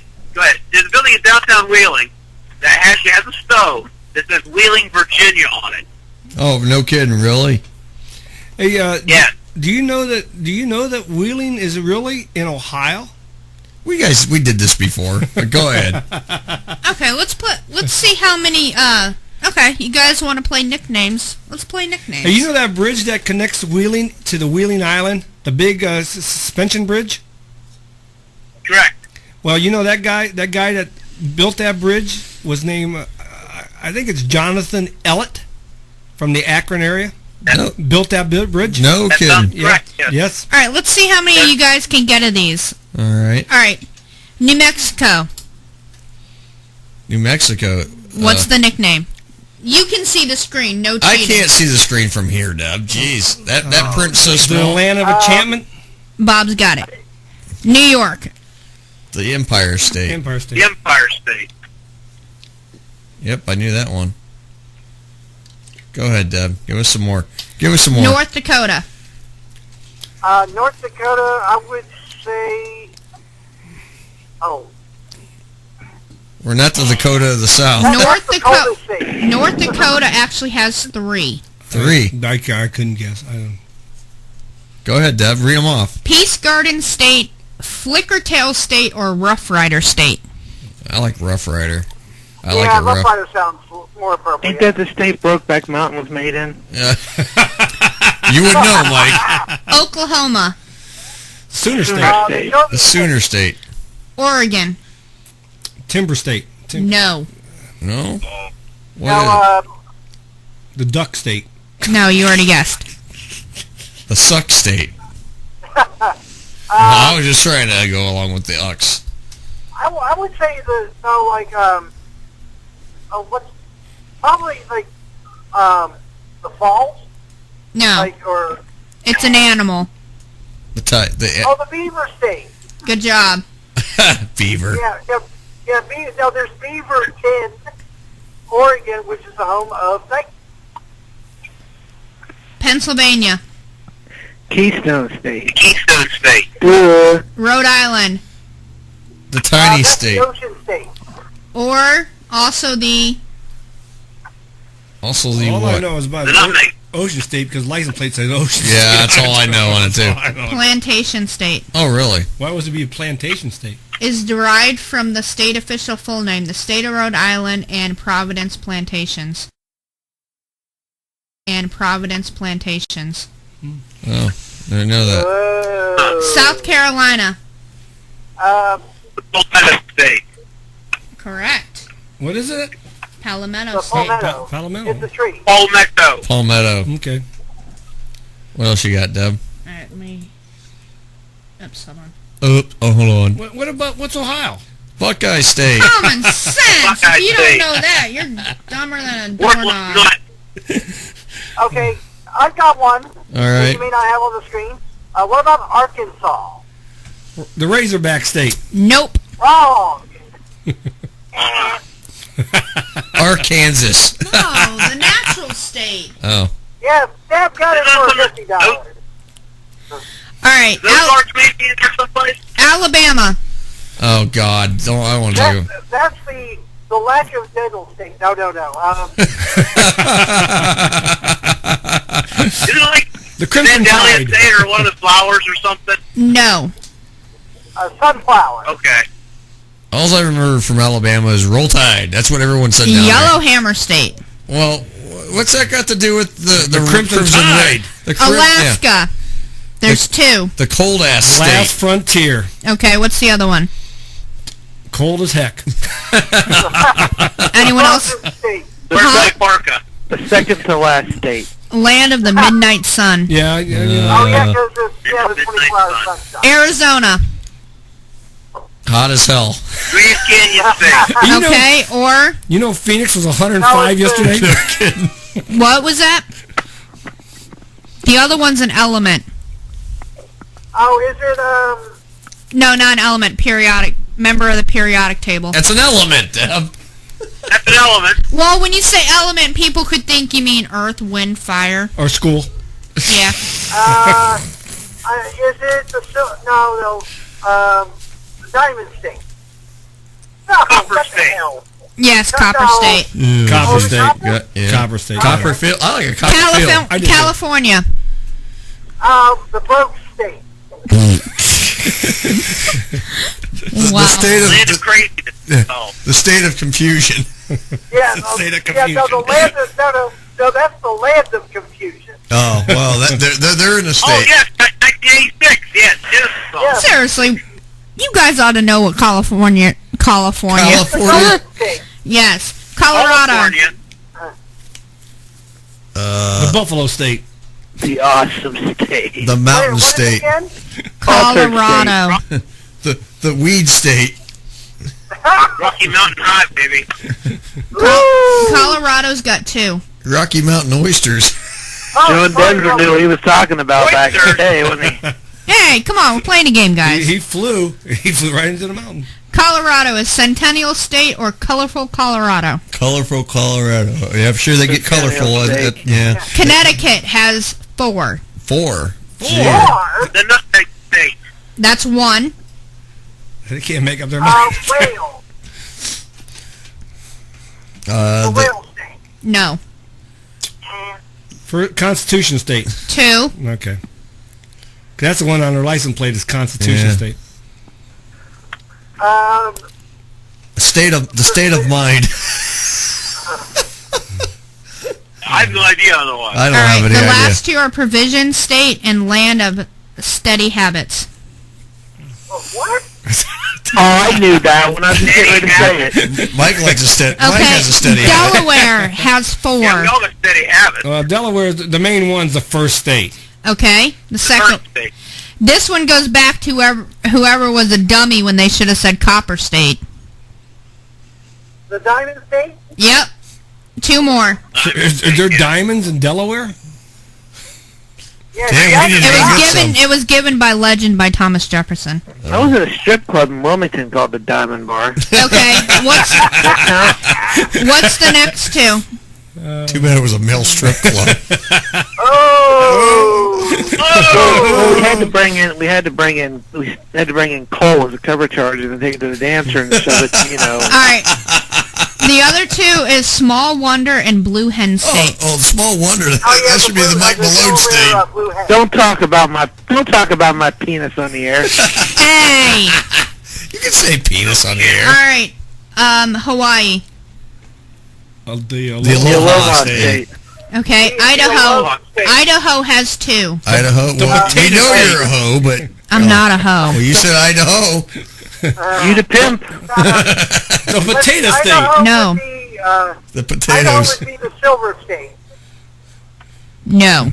What? I thought it was the land of potatoes. Idaho is Gem State or Gem of the Mountains. They got mountains in Idaho. They do. Oh, bull! They got potatoes. If you look at the potato sign, the symbol on the Idaho potatoes, it's actually a mountain. It is? It is? Yes. Never knew that. I don't know. I just eat them. All right. Illinois. Idaho too. Because if you say Illinois, it annoys them. Oh. Okay. You look at their budget. Oh, Illinois is a Lincoln State. Lincoln State. Nope. Land of Lincoln. Land of Lincoln. Yeah. Lincoln Laws. That's on their license plate. Land Prairie. of Lincoln. It's the Prairie State. I don't know. Whatever. I'm going to go with Lincoln State. Indiana. The Hoosiers. Yep. Iowa. the Buckeye Porn State. Hawkeye State. Yes. Kansas. What's Iowa? Hawkeye State. That's stuck in the middle with you. Kansas. That's the state. That's the state that's stuck in the middle with you. Yeah. No, that's Steelersville, dummy. It's dust in the wind. Kansas, Sunflower State. Kentucky. That's the place you get the KY. You know with green grass too. Okay, Louisiana. The state of hot food. The state of the Cajun State. Pelican State. Maine. Pelican. The tree state. It's a tree, but what type tree? Pine tree. Good job. Maryland. The land of Mary. The Mary of land. It's Mary's not land. The free state. The home state. Okay.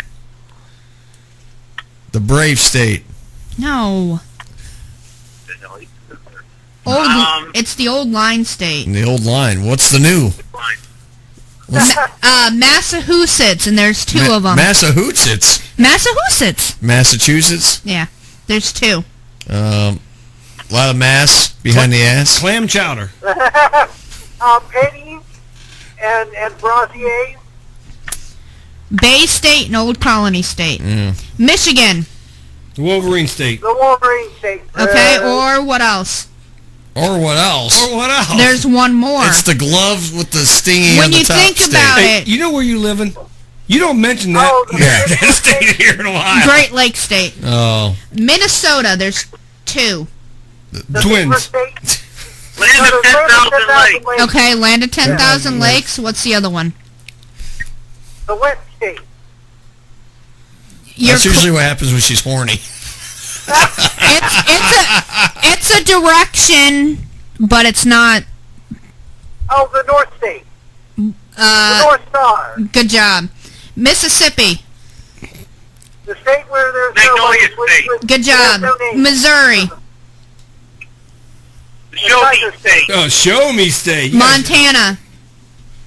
The Flat state. Big Sky Country. No, Treasure State. No. Wisconsin's a big sky country. Yeah. Nebraska. That was Cornhusker State. Wyoming. Earl actually got one. Wow. Whoa. Nevada. There's 2. The gambling state. Actually, Nevada has 3. The Gold Rush state. Nevada has legal 3. prostitution state. what happens here in Nevada stays in Nevada. Nevada is Silver State, Sage State, or Sagebrush State. Oh, what a bunch of crap. New Hampshire. Oh, that's the land of jackasses where my wife's from. State. Live free or die. Yeah, live free or die is their slogan, but what's their nickname? The Debbie State. Land of Debbie, yeah. The land of Deb. The Granite State. No wonder you're always hard to How say. do they get these names? No. You don't see a lot of granite in out there. New Hampshire? Yeah, it's all granite. No, it's granite. No. New Hampshire trees and is crap. granite, mica, and quartz. Whatever. Yeah. I saw a bunch of trees and water and crap. It depends on what part you go to. New Jersey. Jersey. Jersey. The murder South state. Dakota. The Dakota south of North Dakota. The Jackrabbit State. University of South Dakota is the Jackrabbits. Yeah, I know that. Is it the Red River State? No, it's a national monument. The Yellow River State. Oh. Mount Rushmore. The Rushmore State. Okay, what are the other 4 nicknames for Tennessee? Okay, you got the Volunteer State. Then you got the marry your family, marry your brother, sister state. You got the Volunteer That's State. West Virginia, Mike. Toilet on the porch state. Well, it sounds like the TriStar. What? Toilet like Let Ford me State. talk. No yelling at me on this show. Go ahead. Go ahead. Thank you, dear. Is something like the TriStar? No. All right. The other 4 are Big Bend State, Big Bend over. Hog and Hominy State, Hog and Hominy. What? the mother of Southwestern statesmen. Bend over the hog. All right, Texas. The Lone Star State. I was going to say the land of steers and queers. Utah. That's Oklahoma. Oh, okay. No, Texas is nothing but steers and queers. No. In You ain't got horns, Earl. In Officer and Gentleman, he asked the guy where he's from, and he said Oklahoma. He said, Oklahoma is where steers and queers. I don't see no whores on you. Horns on you. I don't see no horns. Okay, Utah. Utah. That's a big sky country, isn't it? No. The land of many wives. No, the land of salt. The Salt Lake State. Beehive State. Beehive State. It's the Salt Lake State. Vermont. Isn't that like the maple syrup state?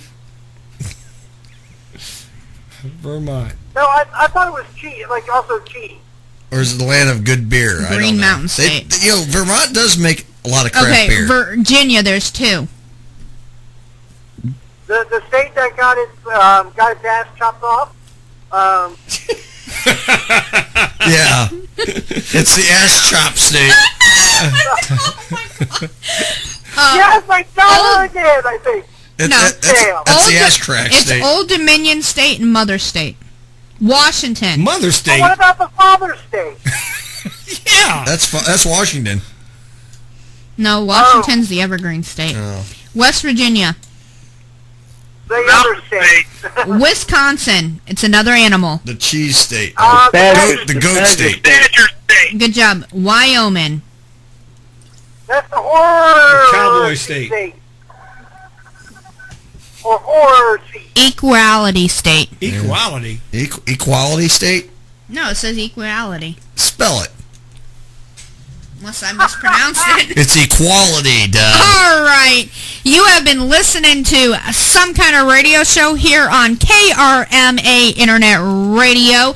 Tune in next week as we salute Short Circuit. Short Circuit? Woo! I got a short circuit in my pants. We want to thank Beth for being on with us tonight. John and Mike. Of course, Bob. Dr. Dougie for being on the air tonight.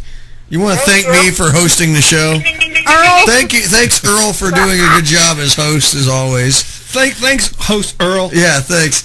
And, of course, you have been listening to Some Kind of Radio Show. You said that already. No, I didn't. Yeah, you did. Hey, don't forget to catch me and Earl tomorrow at the Norton Cider Festival. Go ahead. We can go over a few 4060 Columbia Woods Drive in Norton, Ohio. Me and Earl will be there most of the day. Stop out and see it. Hey, I got golf passes to give away tomorrow at the festival. Yeah, so hey, you guys in Tennessee and Morgantown, West Virginia stuff, come on up, we'll go golfing, okay? Yeah, don't get beat off. Yeah, it's all about equality here. So, like I said, catch me and Earl tomorrow. It's pouring rain here, sorry. Well, it's supposed to rain here tomorrow, too, but you know what? We got to go on. Yeah, that's right. Well, let's get on out. But as always, you've been listening to Some Kind of Radio Show here on Karma Radio, home of the best rock and talk where the fun never stops. I'm Debbie McCune for Some Kind of Radio Show, signing off till next week. Catch you on the flip side. Good night, everybody. Good night. Bye.